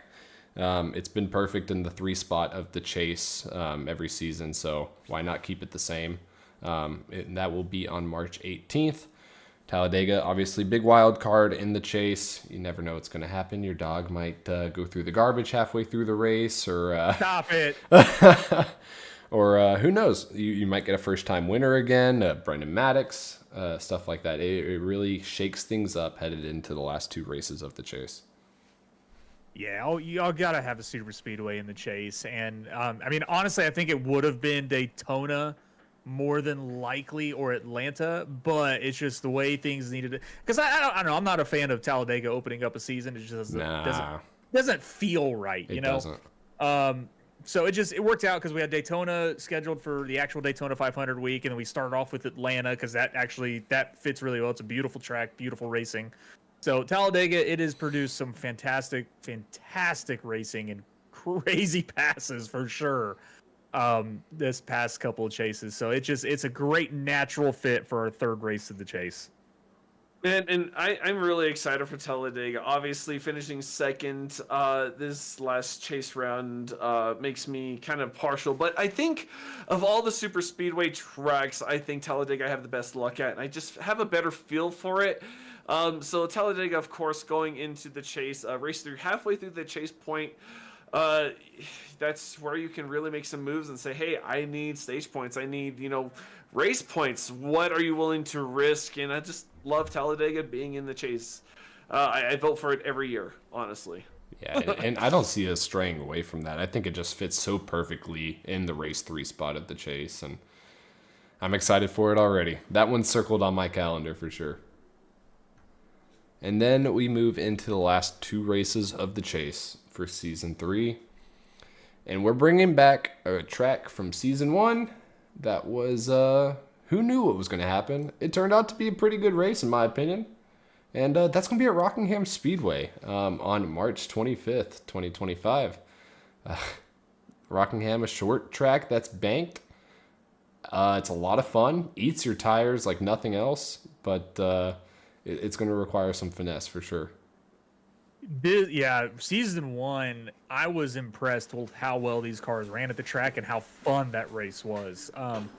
So I think this is, I think it honestly rivals Martinsville. I know Martinsville is kind of the crap show, but I think the way that the cars handle here, the way that the tires wear out, like you were saying, this is going to put on one heck of a show for people trying to get those final points to close in to try to get that championship for season 3. And the Rockingham, with it coming back, I think they're racing it this year, are they not?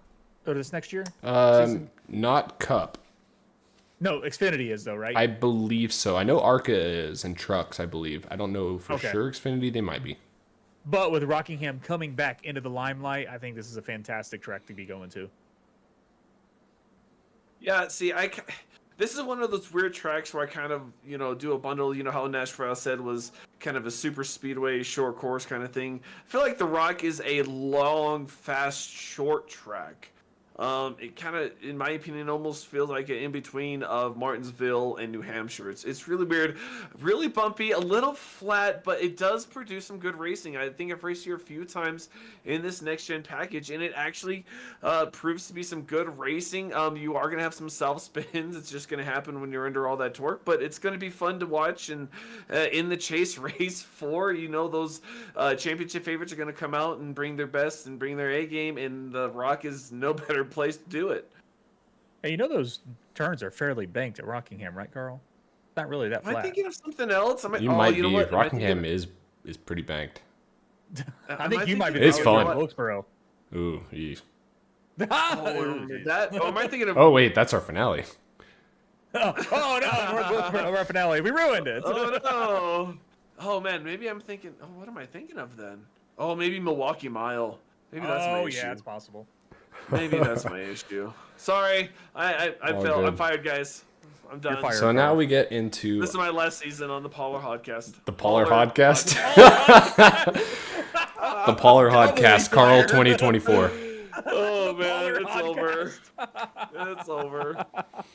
But we move into our season 3 finale race, our chase finale race, our championship race. Goes by many names, but it will be at, drumroll please,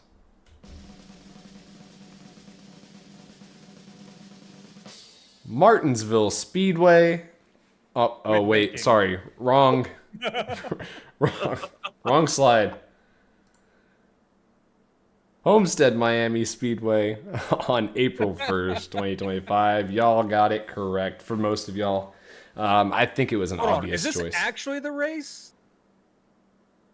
It is on April 1st. That's why I'm asking. It might be around the time. Oh, wait a minute. That went right over my head. Obviously. God bless. Man, maybe we should move this race to Wednesday or something. But I think Homestead Miami was an obvious choice for a finale. I think a majority of fans believe that the finale for Cup Series should still be there. And who knows, we might be getting our wish in 2026. We'll see. But no, it's a wonderful mile and a half, unlike others, but the corners are like others. Like, I don't know, it's a perfect blend of such great tracks, and it provides a beautiful scenery too for the final race. It really does. I mean, Homestead Miami's been the championship race for a long time for NASCAR before they switched to Phoenix, and it's just a fantastic place. Because when your team wins the championship, y'all can go out and party it up in Miami. Like, it was just a great place to have the final race of the season, and it is just a fun track to drive. A beautiful complex also. So, yeah, we are returned to Miami to host our season finale to crown a champion for season 3. Yeah, I'm glad looking at the schedule. I'm probably not going to be racing for a championship at Homestead because I'm not a fan of this track. I could just not figure it out. There's people who are fast on the low line and people that are fast on the high line. I'm not fast in any line, so I can't figure this track out. This is gonna be a rough track for me. It's. I know a lot of people like it, but I'm just not a fan myself.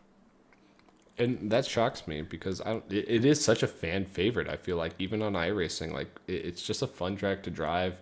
In any car I've driven it in, it's just a lot of fun. And no, this is not an April Fool's joke. This will be the finale race. We're not going to just show up at Martinsville or show up at North Wilkesboro. This is the official schedule.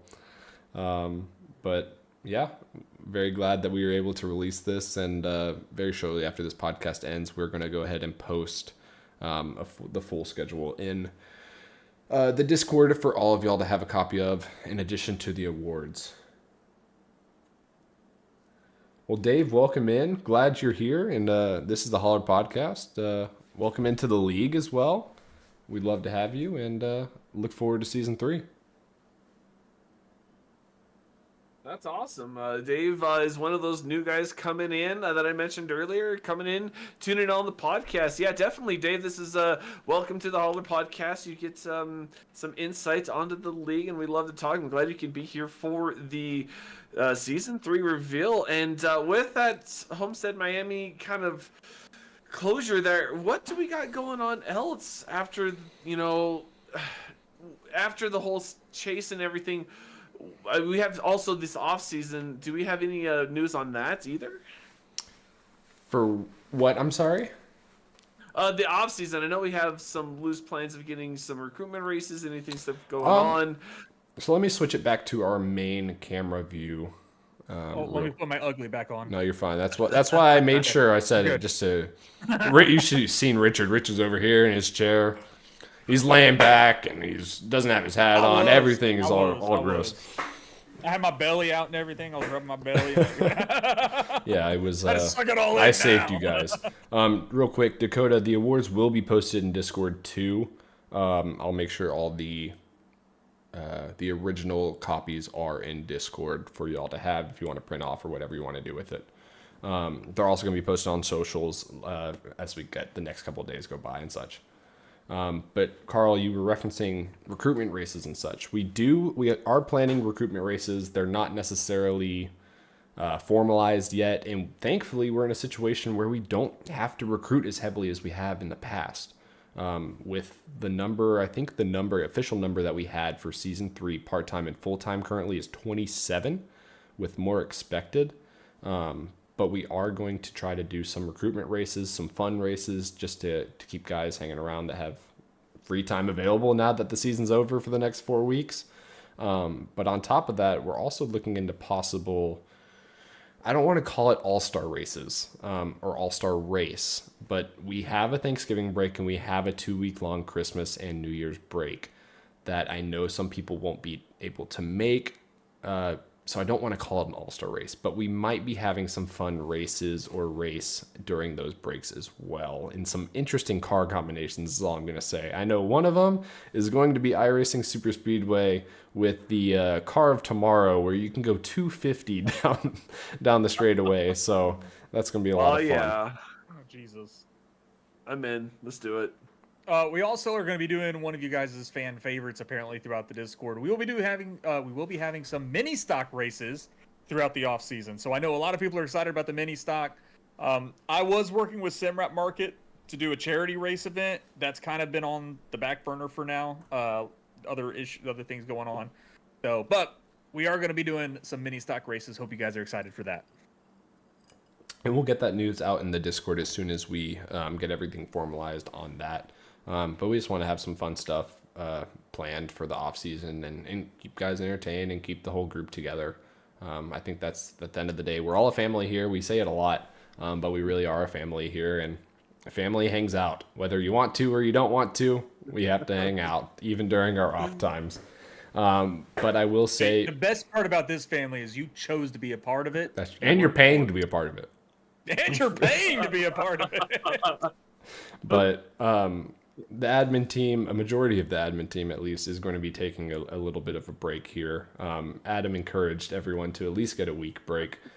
Thankfully, we get 1 week. We get 1 week of PTO. He's only giving me 3 days. What are you talking about? Sorry. But no, so the Discord might be dead for the next couple of days, in all honesty, and throughout this weekend. But after that, I'm sure things will ramp up and people will have some fun stuff going on. Yeah, so be sure to tune into that to make sure you don't miss out during the off-season fun. Evan, we have to get paid regular time in order to get anywhere close to OT, okay? 0 times 0 is still 0, right? Yeah, exactly. I mean, when you get paid 0 and you're expecting a 1.5 overtime, it's still 0 at the end of the day. But yeah, I think that really can put a bow on season 2 of the Butt Kicker Cup Series. Sorry, I'm gonna go real quick. I do want to thank all of our drivers that came on board or continued in season 2. We truly appreciate each and every one of y'all. Again, we are all a family. I don't do this. I got into it for the racing, and I've stayed for the friends and the family that we've made along the way. I think is the best part. I've gotten to meet a handful of these guys. Some are better than others. Not going to say who. I've met some truly great friends and great people. Adam was one of my groomsmen at my wedding. That was awesome to have, and had great experiences with everyone. Almost everyone. I don't know. Johnny loves your knees. So. He does love my knees. But no, in all honesty, thank you guys for being a part of the Butt Kicker Cup Series and BRB Racing League. It's the reason we started it. We wanted a community, and I truly think we have a community here. It's a very strong community. It's not a huge community, but I think it's a perfect size community. I mean, yeah. I say it so many times. I love coming to racing on Tuesdays, practice races on Mondays. Thursdays are awesome. We get to come up here on BS to anyone who's willing to listen. But it's awesome to come in here, and it's some time away is not necessarily a bad thing, but keeping in touch, make sure everyone's safe during, especially right now between Helene and Milton with all this. But it's apparently, I guess, Rev, we got an update. He's doing good. Power's out, some damage, but he's doing good. So, but yeah, it's just why I keep coming in racing every week is racing is fun in general, but racing you guys is something special, and that's why I keep coming back. Yeah, I can agree with both you guys here. I returned. I started iRacing probably good 13, 14 years ago, and I took a good 10-year break, and I came back to iRacing not only for the dirt racing aspect because I was really excited for that, but like I didn't know there were leagues. And I was like, this actually looks like a lot of fun. So then I ended up joining a few leagues, and it's evolved to more than that. You know, being here, doing this podcast was an idea that we came up with for season 1. And I mean, to sit here and be with these two knuckleheads every Thursday, along with every Tuesday also. You're welcome. I know it is fantastic. It's awesome. And same with Steven, you know, I've gone to some of these races and met some, great people. I've met Adam and Rev. I've met Steven, Johnny Wood, Gavin. I mean, we've all had a fantastic time. And yeah, it's basically like a little family, here, and love doing it. It's more than just racing cars now on the little computer, little digital race car. Playing video games. Oh, it's not a video game. It's a simulation. It's a simulation. It's also a very expensive hobby, but That's still true. cheaper than real racing. To be fair, it is cheaper though than a lot of hobbies, though. It's a dangerous slope. There are some cheaper hobbies, but there are more expensive hobbies. As Richard mentioned, regular racing is way more expensive. So doing it what we can do is pretty impressive. And Jared, we did do Sundance sit-downs with Richard and Carl. I don't remember the episode numbers, but they were from this season, I believe. Yes, they were early in the season. I don't have a number for you, but yeah, I think both of you. That's it. Episode 1 of season 3's Holler Podcast is a Sundance sit down with Borbell. All right, so one of y'all are going to produce it. I will. Richard's on. Let's do this. Oh boy. I don't know the numbers. They were pretty recent though, Jared. I want to say middle of the 4 to maybe season. 6 weeks back. Yeah. But you can just go into the previous live videos on the Holler Podcast YouTube channel and just go to them, click them, and just go to like the middle segment ish. You'll be fine. We follow a similar format each week, so it should be roughly around the same time. Some podcasts went 3 hours long, like last week, but I saw that. I was like, oh god. yeah, that's what happens when you get Adam on. That's true. Here's Adam, doesn't pay us, then when he gets on, he's like, I'm gonna work you guys even more. Now. Exactly. It's like, okay. Hey, it's not work if you do something you love, right? It sounds like work to me. But I tried, Adam. I tried. Big shout out again, obviously, to our sponsors. A big part of our success in season 2 of Butt Kicker, the leader in haptics, Sundance Pizza, Idealies, Ascendance Trucks, and Advanced GG.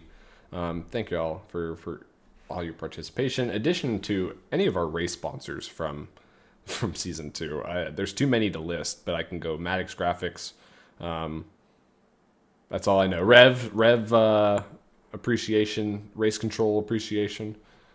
I mean, honestly, there's too many to list right now, and I don't have it up in front of me. But thank you guys so much for all y'all do to keep the league running. And on that note, we will be Adam, I'm sure will be in the coming weeks post the schedule and sponsor signups for races individually. If you want to sponsor a race individually, you can. I believe it's going to go up to $20 per race in season 3. Correct me. Yes, that is I correct. think that's what's going on. So that will be coming very soon. Next week, Adam says they'll be going up. So keep your eye on that if you want to sponsor any of the races. Trying to think of any other news for next season. Obviously, if you haven't registered and you want to race with us, and you haven't joined the Discord, first of all, join the Discord. Second of all, pay your fee for next season of $25, and then you can request a number, and you can even join a team or create your own team if you would like. So go through that process within the coming weeks of getting your payment submitted, getting your number confirmed, and the team situated out. Evan, is Pit Stop TV returning? We don't have that answer yet. That is... We are hoping. We are hoping. Is all we can say currently. All I can promise you is if they are not returning, it will be an equal level podcast.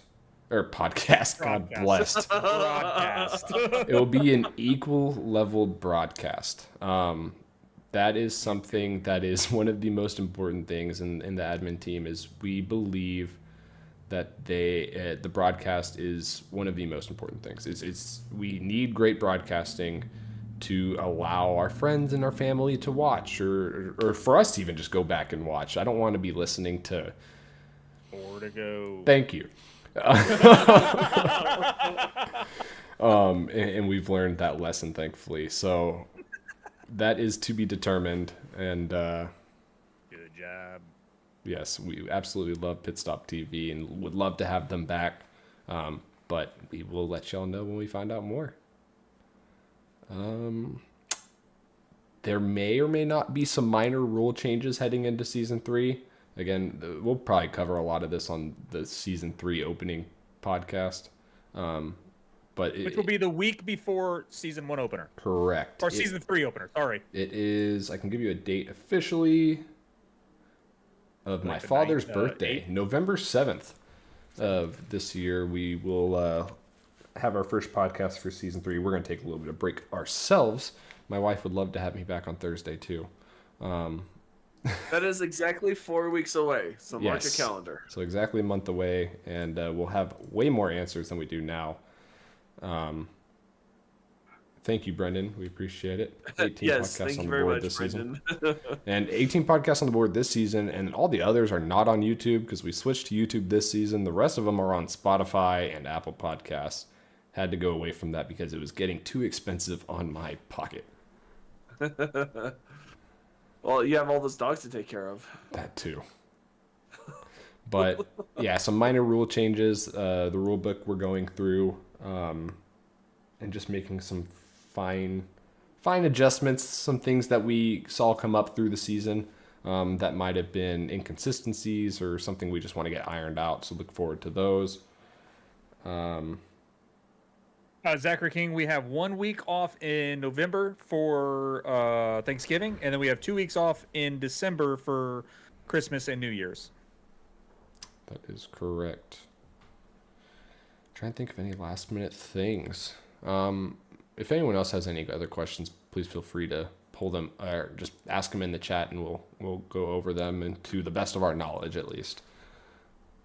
But what's 2 plus 2? 4. You're not in the chat. Fish. I hate you. Can I kick you from this? Ooh, you should try new interactive streaming. Is there like a foot or something? Oh, there it is. Oh. Okay. Oh no! Good job, Steven. Steven broke it. I knew it was going to auto fix itself when he came. This isn't necessarily a democracy there, Brendan. It's more of a dictatorship, and Steven runs the show. As the producer, Straight I have up. full power. As Respect given my by Adam. authority. With no pay. But putting off the island. I guess we can get into NASCAR news until we get any more questions, if any others come up. Where are my notes? First, I want to get into NASCAR at Talladega.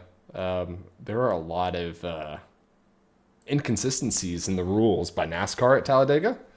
Where do we begin with that one? Like what? Oh, let's start with the door for Ricky. Let's start with the winner. That's right fair. there. So Ricky Stenhouse Jr. was missing a piece of his driver's side door foam. And in the NASCAR rule book, I don't have the direct rules in front of me, but it says something along the lines of, if any of the energy absorbing door foam gets removed from one of the cars due to an incident, it has to be replaced. If they can't replace it, they have to at least patch it up with, is it Bear Bond or something that they use? And it was not. And NASCAR was asked after the race why they didn't make Ricky come fix it. And NASCAR said, we didn't recognize it. We didn't realize there was a hole in the foam. Inexcusable. I mean, didn't they park a car because of something similar at Bristol? The car could run. It was running straight. It still had all, everything. And the door was a little peeled to the side, but they parked them. Was that a year or two ago? Like, I feel like... I feel like there's a contradiction here in how they're upholding the rules with this. Well, that's just typical NASCAR. Yeah, that's typical NASCAR, and it happened a couple times in this race of similar kind of situations. But I mean, at the end of the day, like, it's really difficult. Like, Ricky's not going to just pit there to fix that. I mean, he's in the lead. Like, why would he? And it's a difficult call for NASCAR to make in that scenario, to take the leader and be like, hey, sorry, but you got to fix this. But I mean, that is the rules. It is Like, the rules. So I mean, they've disqualified winners in the Xfinity Series for going below the double line at Talladega. yeah. Yeah, they haven't been afraid to do it before. I mean, they took away Denny Hamlin's win at Pocono for a piece of tape. Yeah. They took the win away. Like, And then was it Sam Mayer in the Xfinity Series? I believe it was. Yeah. He Sammy was- Smith won the race. Correct. And Mayer had. Sam Mayer was penalized for ride height in the rear after the race, finishing 16th in the race. NASCAR put him all the way back to the end of the field. JRM, what's the word I'm looking for? Appealed the fine or the penalty and lost the appeal to a third-party appeals court. And Dale Jr. responded by saying, Sam got aggressively bump drafted to where there were steel tubes and steel bars that were bent in the rear end that caused the ride height to be taller. And they proposed that to the third party, and they said, sorry, it was still too high. NASCAR didn't like that answer.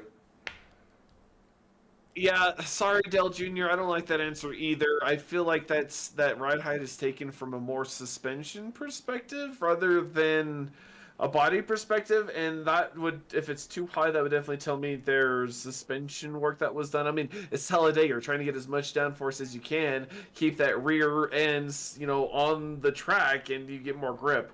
Try better. yeah, Come I on. feel like if you're getting aggressively bump drafted, it's going to push that rear end up, not down. Well, that's what it was. It was too okay. high.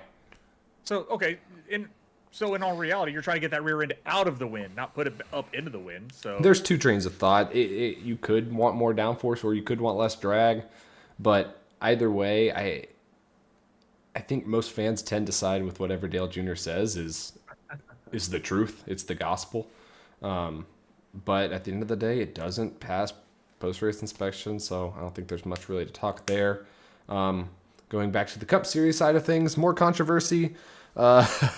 Last week, before Talladega, we were at, Kansas. Josh Berry spun out, had flat tires, couldn't get back to the pits. NASCAR, they went half a lap. NASCAR towed him to the infield and said, your race is done. You could not make it to the pits. All right, that sets the precedent, right? Nope, wrong. At Talladega, we had a 28 car pileup. And then you have, I know specifically, Chase Briscoe and Chase Elliott involved. And according to the rule book of NASCAR, you can argue that it's a bad rule or not, but according to the rule book, if a car sustains damage and is unable to make it back to pit road on their own power, they are out of the race. That is what it is. You're not allowed to be pushed back. You're not allowed to be towed back unless it's flat tires and you didn't sustain damage. However, those two guys were towed back to pit road and were allowed to work on their cars. And then a whole nother layer of that is there was a red flag that was initially displayed, and then it was turned to a yellow flag, and the pace car did not move for a while, but it allowed Chase Elliott and Chase Briscoe's teams to work on their cars while the field was frozen. Yikes. And I know there were some cars that weren't able in a similar situation. I know just off of hand, AJ Allmendinger was in a situation where they weren't able to work on their car, and it was just very inconsistent. But it basically looked like favoritism. Whether or not, I believe NASCAR handled it right if the rule wasn't there. I think the rule needs to be reworked, but that should just wait until the off season. It's unfortunate that they have the bad rule, but you can't just go week to week and completely go 180 and treat the situation completely different. Yeah, I agree. Like, you have to be consistent. Like, in a world where we have social media now that's very prominent, like, we see everything that happens. And I'm sure a lot of this stuff probably happened, you know, back in the early 2000s, 90s, and, you know, further or whatnot. It's just we didn't have social media to see all of that. I mean, you have people at the tracks that have a phone that literally snap a picture and it's instantly uploaded before the race is even over. So, I mean, in a world where we have that information instantly now, we have the photos instantly, we have that, NASCAR needs to get, you know, lack of a better way to say it, head out of their ass. And they need to be more consistent on the rules. They need to actually enforce them. Who gives a crap if you hurt someone's feelings? I think right now, I think what NASCAR is doing is they know that this charter system is a huge thing that the drivers don't like. And they're trying to be walk on glass, basically, to make the drivers happy. I don't know. Well, I mean, I don't know if that's a factor, but it could be. I kind of view it more as NASCAR trying to save their own butt here. They arguably, it's been thrown around that there was 28 cars involved in an incident. That's the most cars that have ever been involved in a single incident in NASCAR history. You don't want to come out here at Talladega that this huge party, this huge race is going to happen and come down to, oh, we have 13 cars running. Have a good race. Have a good 4 or 5 laps.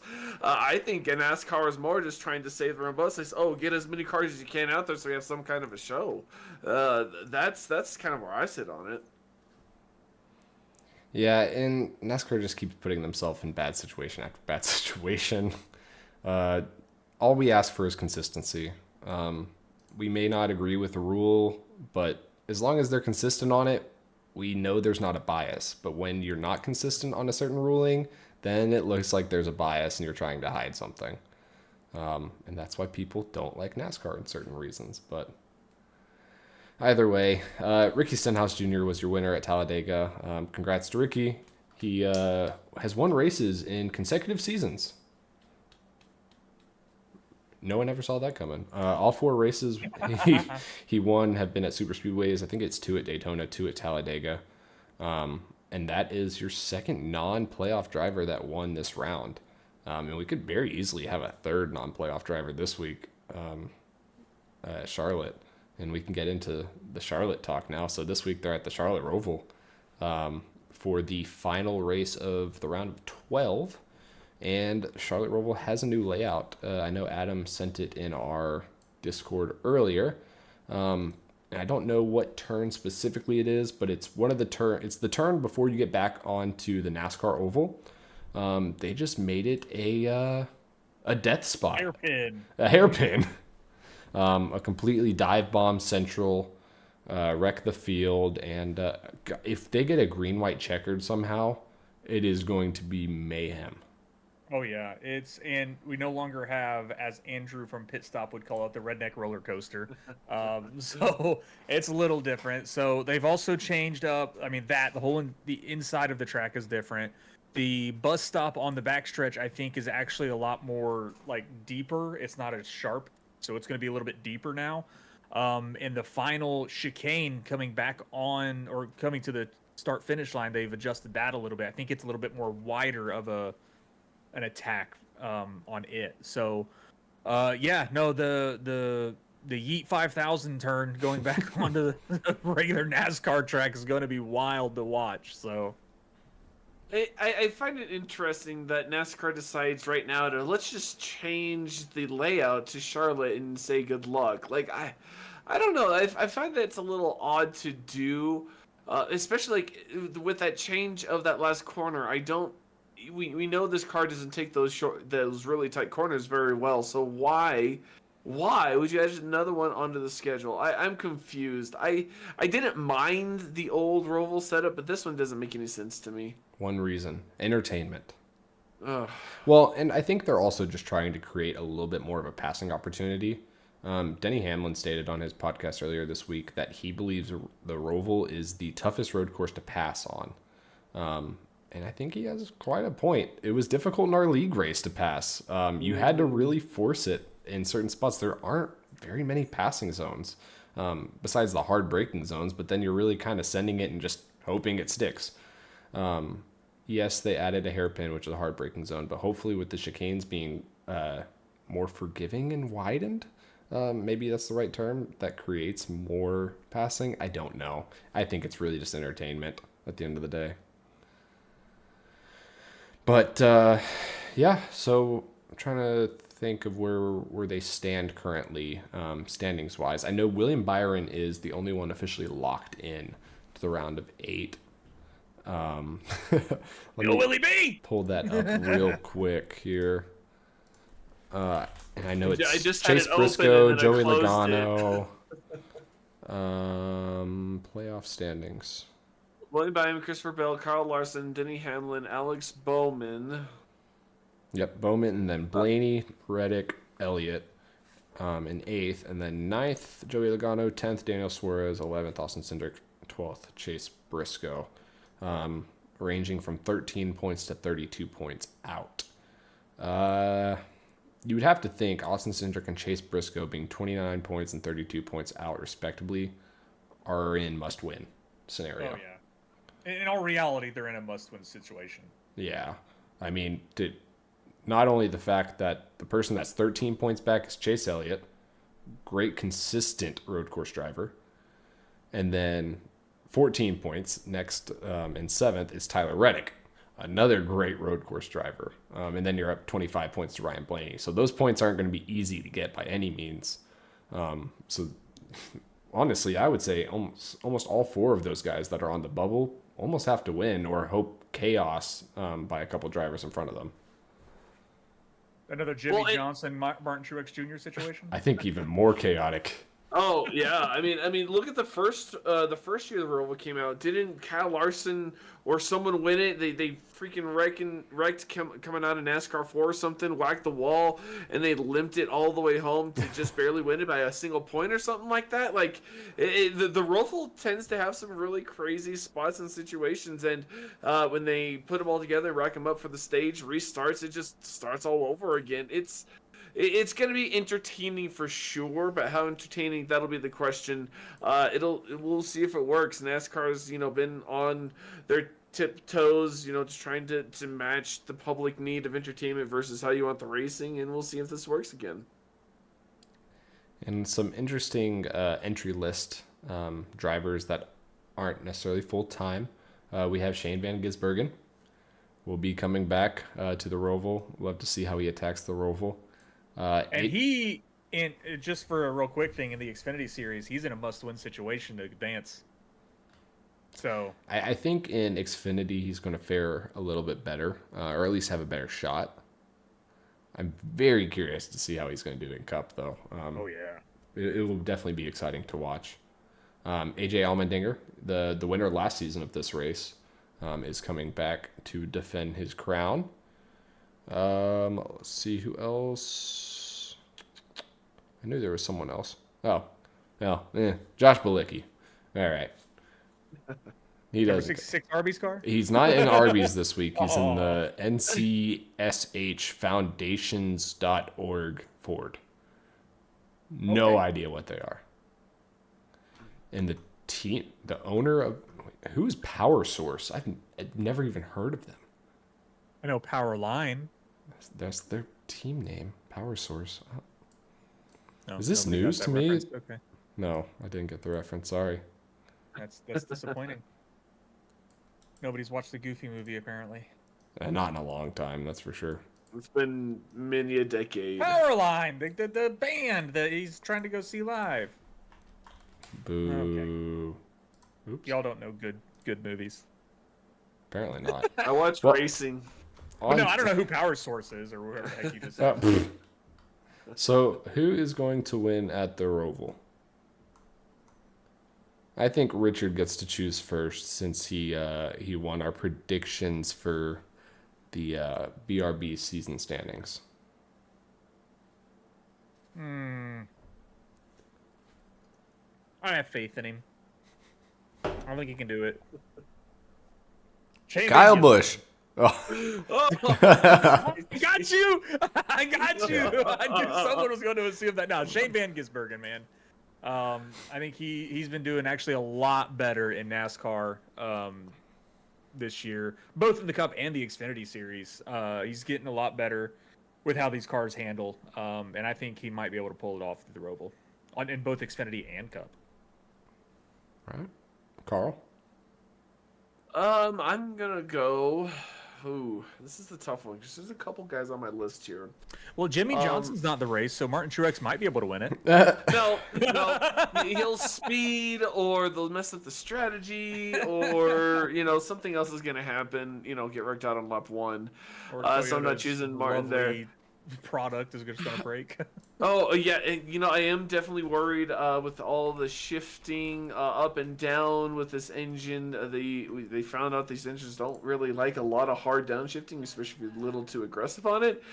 So I am concerned about the reliability of the Toyota engines. I do think it's going to be a Chevy. I want to say AJ Allmendinger, but they've been off most of the season. He hasn't had the speed he should have, in my opinion. But I would like to see AJ Allmendinger win another one. That would be a real fan favorite win. For sure. And I'm going to go with Richard's non-pick this week of Kyle Busch. Really? Oh, that's hilarious. I mean, I know he's been showing a lot of speed finally, and RCR looks like they finally got some shit together, but I don't know about on a road course. Would you believe if I told you in the last 3 races at the Roval, he has the best average finish of all of NASCAR Cup drivers? I wouldn't believe you that. I would not believe that. Kyle Busch That's has impressive. an average finish of 3.3 at the Roval in the last 3 races. 3 You top wanna 5s, trade 3 top 10s. You want to trade drivers? I do not. I The think one week Richie doesn't choose Kyle Busch. I think a lot of people discount Kyle on road courses nowadays, but for whatever reason, it seems like the Roval fits his style in the next gen car for whatever reason. And you know what? Let the streak continue. Well, I hope so, man. I want that 20 years straight for him having a win in a season. And since we're not going to be here the rest of the NASCAR regular season, I don't think, right? Nope. Yeah. It'll end a week before, I think. The week before Yeah, we I go. think Yeah. when we return for episode 1 of season 3, the season will just end and we'll have a champion. You are right. Dang, that's unfortunate. But yeah, last person to pick Kyle Busch. So hopefully it happens. But good. No, yeah, Sunday, November 10th is the last race at Phoenix. So we will go our So we have season- one Oh, race okay. to be able to. We'll come back to that. All right. We'll be able to talk about the championship. Perfect timing. We planned that perfectly. No, it's perfectly planned. That was So really, we'll also be able, if we're going to do the week before the season premiere, then we also could talk about the penultimate race At at Martinsville. Martinsville on the 3rd. Oh, Lord. All right. Well, So- good. Good deal. Well, it went wonderful for us. I'm sure it'll go wonderful for It can't go poorly. Oh, totally not. I don't see where it can go wrong. In other NASCAR news, just to follow up on some lawsuit news is all I really want to talk about again. The actual letters between 2311 and NASCAR have been released to the public due to court filings. They were released yesterday, I believe, and I have them pulled up. I highly recommend looking them up and looking into them. There's a series of letters. It goes 2311 letter, NASCAR letter, and then I think 2311 letter again in response. And it's actually our first time we see NASCAR respond to anything regarding the lawsuit publicly. Granted, it wasn't in a public forum. It was directly to 2311. Probably wasn't their choice either. No, it definitely wasn't their choice, but it's now in public perception, so it's very interesting. I'm just going to take a couple minutes and read through parts and pieces of them, but I do recommend looking them up as well on your own in your free time. So there is the first letter that 2311 sent to NASCAR. I think it was initially right after the charter agreement was supposed to be signed. And it's to Steve Phelps specifically. And it says, Steve, we are in receipt of your charter agreements for 2311, dated August 30th, 2024. In the accompanying email, you provided a deadline of Friday, September 6th for the signing of these agreements. You also mentioned in our emails or continuing engagements and the discussions regarding the charter agreements, maybe this occurred with other charter holders, but it did not with us. We want to address the concerns we have regarding the charter agreements presented to us on August 30th. 2311 received what appears two standardized contract forms for the 23 and 45 charters fully prepared and offered by NASCAR. Blah, blah, blah, blah, blah, blah. The existing charters that we operate under provides for good faith negotiations since February of 2024. And essentially what 2311 is saying here is they have been attempting to negotiate with NASCAR, and NASCAR is not negotiating back. It was rumored earlier this year that the negotiation stopped kind of out of nowhere between the teams and NASCAR, and these letters kind of gave us that confirmation that it did stop. There are 8 key points that 2311 noted out of why they did not sign the current charter agreement. And those reasons are: 1, we only want a 7-year agreement tied to the new media rights contracts with the pool payouts presented in the most recent draft. So the new media deal with NASCAR that they signed for TV rights is 7 years.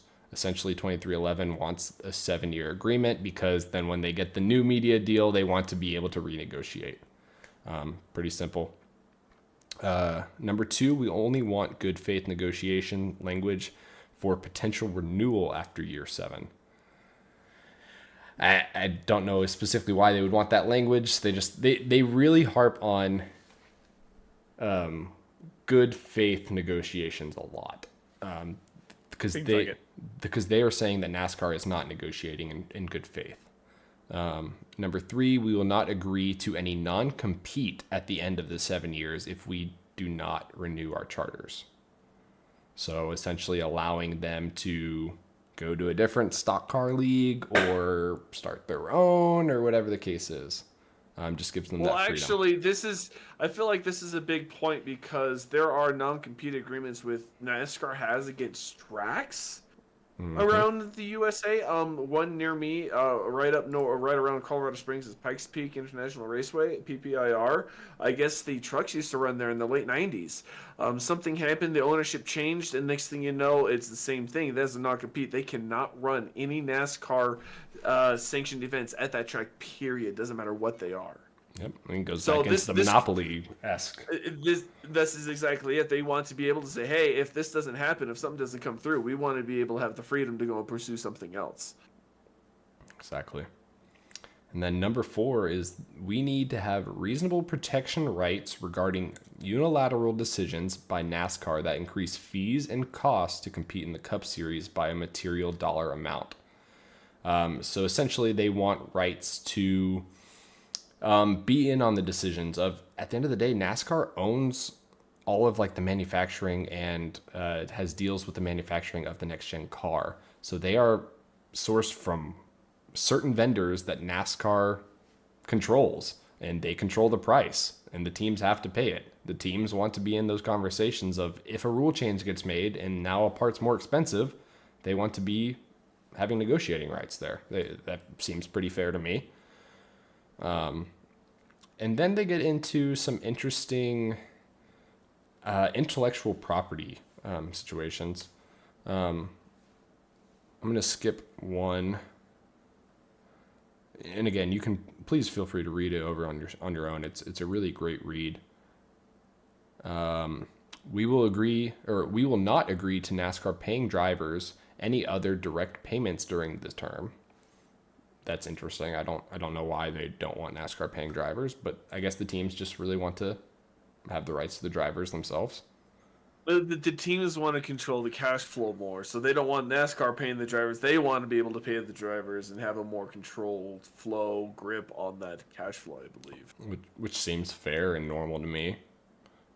Which, like, in similar ways to the point before this, with all this, the spec parts, I think that's what they're referring to. Yeah. They're pretty common along, any kind of motorsports, just depending on what series you run. Let's look at, remember when NASCAR, when the next gen first came out, remember when NASCAR said, oh, these are a spec air gun, you can only use these air guns, and they had nothing but problems with them. That too. And they're like, hey, just put these in our hands, we'll fix them, we'll make them better, and look at that. It worked. So I think that's another thing. They want to be able to say, hey, if there's an issue with our equipment, we want to be able to fix it in-house, not rely on NASCAR to supply a fix for us. Yeah, and that's a big Well, you also had the issue with was it RCR with the hood louvers when they I think it was Colleague. Yeah. Was it Colleague? Colleague Racing? and I think Hendrick. it was RCR and Colleague. Oh, I think because they were both in conjunction. They were in the lanes. Was it Hendrick or I thought RCR? it was Colleague and I thought it was Hendrick. I thought it was Hendrick and Colleague, actually. That's what It I might have been believe. Hendrick. Either way, but like the only reason, like the hood louvers weren't any different from the NASCAR spec. It's just they didn't order them from NASCAR, Right? Because they were having supply issues at the time, and they were just like, "What the like? This is." And I agree. I mean, to an extent, I get what NASCAR is trying to do, but at the same time, if you're having supply issues and if these things match the spec, who gives a crap if they purchase them from you or not? Like. Well, they want that they want to control how much they charge and how much they make off it. And Right. There's one more stake in the monopoly coffin, as it were. And then there's two more. Number 7 is we will not provide team intellectual property rights to NASCAR unless there is a negotiation that results in a meaningful share of revenue generated by those intellectual property rights. So obviously NASCAR wants IP rights from teams so that they can market the sport. And they should to a certain degree, because otherwise they can't market the sport. A big point of contention here is actually number 8, and it goes along hand in hand with number 7. It's to the extent NASCAR wants to utilize our team IP to promote the sport, we will use best efforts to help make those rights available. I think a big concern is the Jordan brand, specifically in Michael Jordan's namesake. Michael Jordan wants to be able to negotiate his specific namesake and the Jordan brand as an all because NASCAR wants to use that. They're not just going to get it for the same price as any other IP because it's more valuable. It speaks to a lot of people as the most popular name in sports, North American sports history. So again, I can't argue with 2311 there. Well, and obviously Michael Jordan is one of the more learned in this situation where, hey, he wants to put his money where he wants to put it. He doesn't want to put it into an organization and have it trickle down. No, if you're putting my face to this team, then I better be getting the direct results of me doing that, not just going through you for my cut. Mm-hmm. And again, we talked about this last week. This is a dangerous game they're playing with, a world superstar like Michael Jordan. I think it's going to get ugly. This, especially with the points that they put out and the reason they're putting forth this lawsuit. It seems like there's a lot of valid arguments that I think the community as a whole has put against NASCAR the last few years, and it's now come to a head. And it's only getting worse by the day and week that we go through it, it seems. There was an update today on current proceedings, but before we get into that, finish off this letter basically by 2311, a statement at the end of the letter. Given that NASCAR failed to engage in good faith negotiations with 2311, participated in and demonstrated unfair bargaining practices and offered unreasonable and inequitable terms, we cannot be intimidated into signing the current draft, especially by the deadline tonight. So, and going I think they're now asking for an extension to try and sign the charters if an agreement's made. That is true. And we'll cover that right after. I want to go over NASCAR's response letter to this real quick. Yeah, because I don't know much about this or whatever's going on, or I barely even know anything about the charters besides like you're paying this much money to race every single race for X amount of years. That's about all I know about it. Right. And I don't know, this has just been so fascinating to me. This is my favorite thing I've been able to keep up with NASCAR. I've honestly followed this more than the current point situation and playoffs. I don't know, it's my own personal kind of drama. But on September 11th of this year, NASCAR responded saying, Michael and Denny, comma. We've reviewed your September 6th letter and we would like to respond in certain points. You suggest that NASCAR approved your investment into the sport. They're referencing they approved that the purchase of the charters when 2311 initially purchased them. The decision to buy a NASCAR team was a choice made by you as an experienced businessman. NASCAR was not involved in the negotiation of the terms, conditions, price, or ultimate decision to acquire a race team. When 2311 purchased charter agreements in 2020 and 2021, NASCAR did not approve, but only consented to the transfer via a certain agreement that they have. You also suggest that NASCAR was not negotiating in good faith by the virtue of the terms NASCAR offered in the renewal charter agreement. And then it gets into a lot more mumbo jumbo. All I'm going to say is NASCAR's letter is worded a little bit more irritated sounding. It seems like when they were writing it, they were just grunting at the screen, being like, I hate these guys so much, but I'm going to type this letter. It's professional, but it is clearly frustrated. Then they get into a timeline, actually. They posted a full timeline of all the charter negotiations from beginning to end that NASCAR did. And the charter negotiation, it was initially received in June of 2022 by the teams. The teams initiated it and sent it over to NASCAR like, hey, we want to get this extended. Let's start the process now. We've got a year and a half, 2 years plus, actually. So let's nail it down. And then they met in October a couple times. They met in November. They met in January. Like, they were meeting every month, essentially, for times. For over 2023, multiple times every single month. And then we get into 2024. There was a team council meeting on January 30th before the NASCAR season started with all the teams again. Again, all of these meetings were with all of the teams for the most part, all together. Where'd it go? Goodness gracious. Oh. Then on February 14th, NASCAR basically had enough and said they sent a letter to each team and asked to meet with each team individually. So they wanted to get individual opinions instead of keeping them together and get convoluted answers. I think that's kind of in a way of taking power away from the teams. Just work on them individually, make one happy at a time, and then just go along. And then from then on out, they never met with all the teams at one time again. That was like kind of a mob move where, okay, you're not getting, you're ganging up on us. We're going to separate you, get all your approvals individually, and then say, oh, this is what we did. You guys agree to it. And it's like, wait a minute. I thought we weren't going to do this. Yeah. I feel like maybe Front Row and 2311 stuck with their guns and everyone else was just kind of, oh, this is the way it is. Let's just get it over with. And then there's someone say it before is like a lot of those teams also they've been so entrenched into NASCAR. Like they don't care. It's just what they've been doing forever because they're there to race. And being that Front Row and 2311 are fairly new teams, even though Denny's been around for a long time, they want to see something different done. I mean, that's how I see it. Yeah, and again, I can say this all over again like I did last week. I'm glad that someone's stepping up and doing something about it. And there is confirmation. I know Richard Childress actually had a slight interview this past weekend at Talladega discussing the charters. And he kind of said that he didn't say that he didn't want to sign it. However, he said, of course I'm going to sign it. I didn't really have a choice. I got it at 5 something p.m. and it was due at midnight. And I have 300 employees like that need a job. So I've got to make sure that they have a job.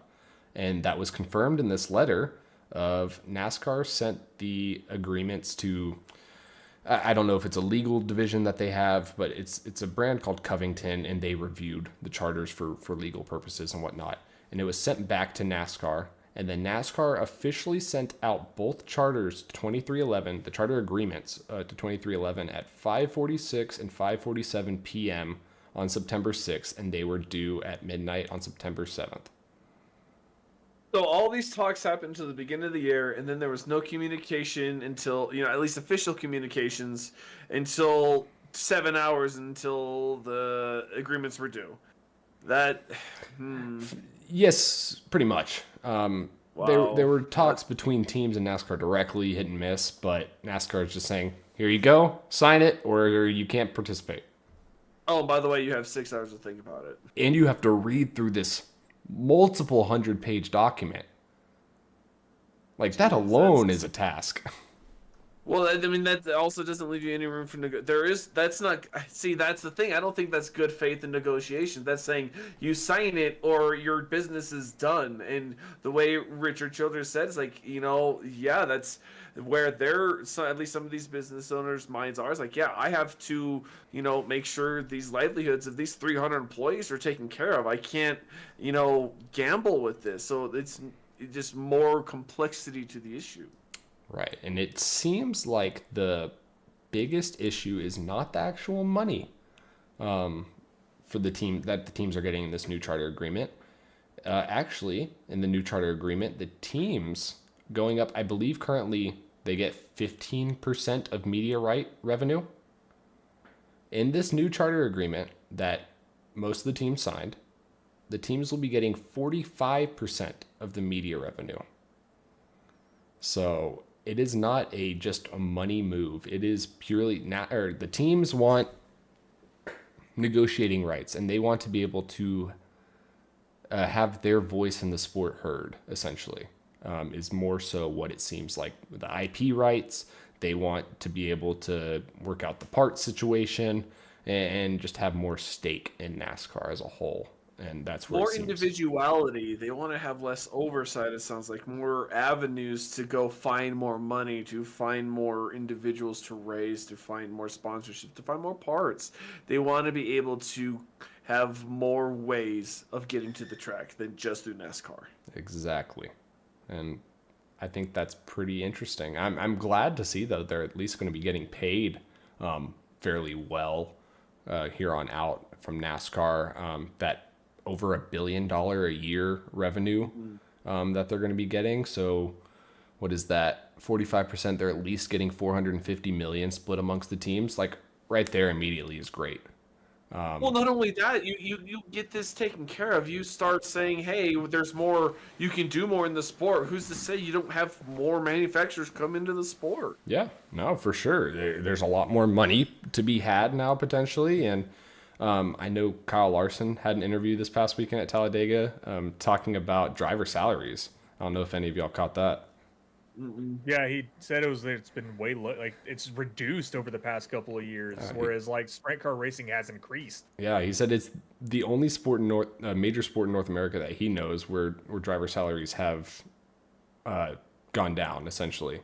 And who is it? Jimmy Johnson in 2015 had a comment of he was getting paid less than half that he was in the mid to late 2000s.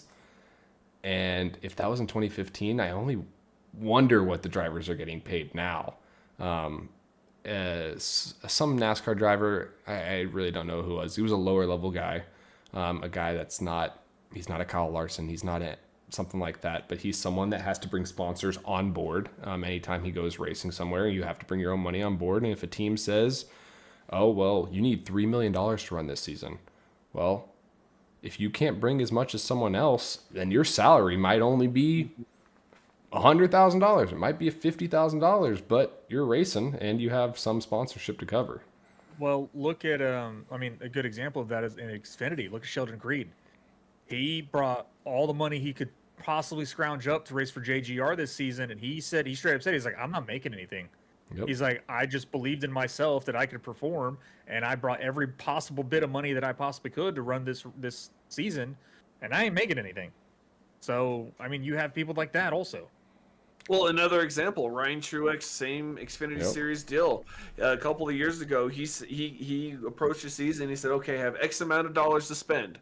I can either run the majority of the races with a subpar team, or I can pick, a partial season, 5, 6, 7 races, whatever it was, and run with a good team like JGR and, see what happens." And he chose to invest in the JGR route, and it really worked out for him. He won at Dover that year, and he actually ended up with a good time deal with Joe Gibbs Racing. So it really worked out, but it doesn't work out every time for all the drivers, and we see that on a regular basis.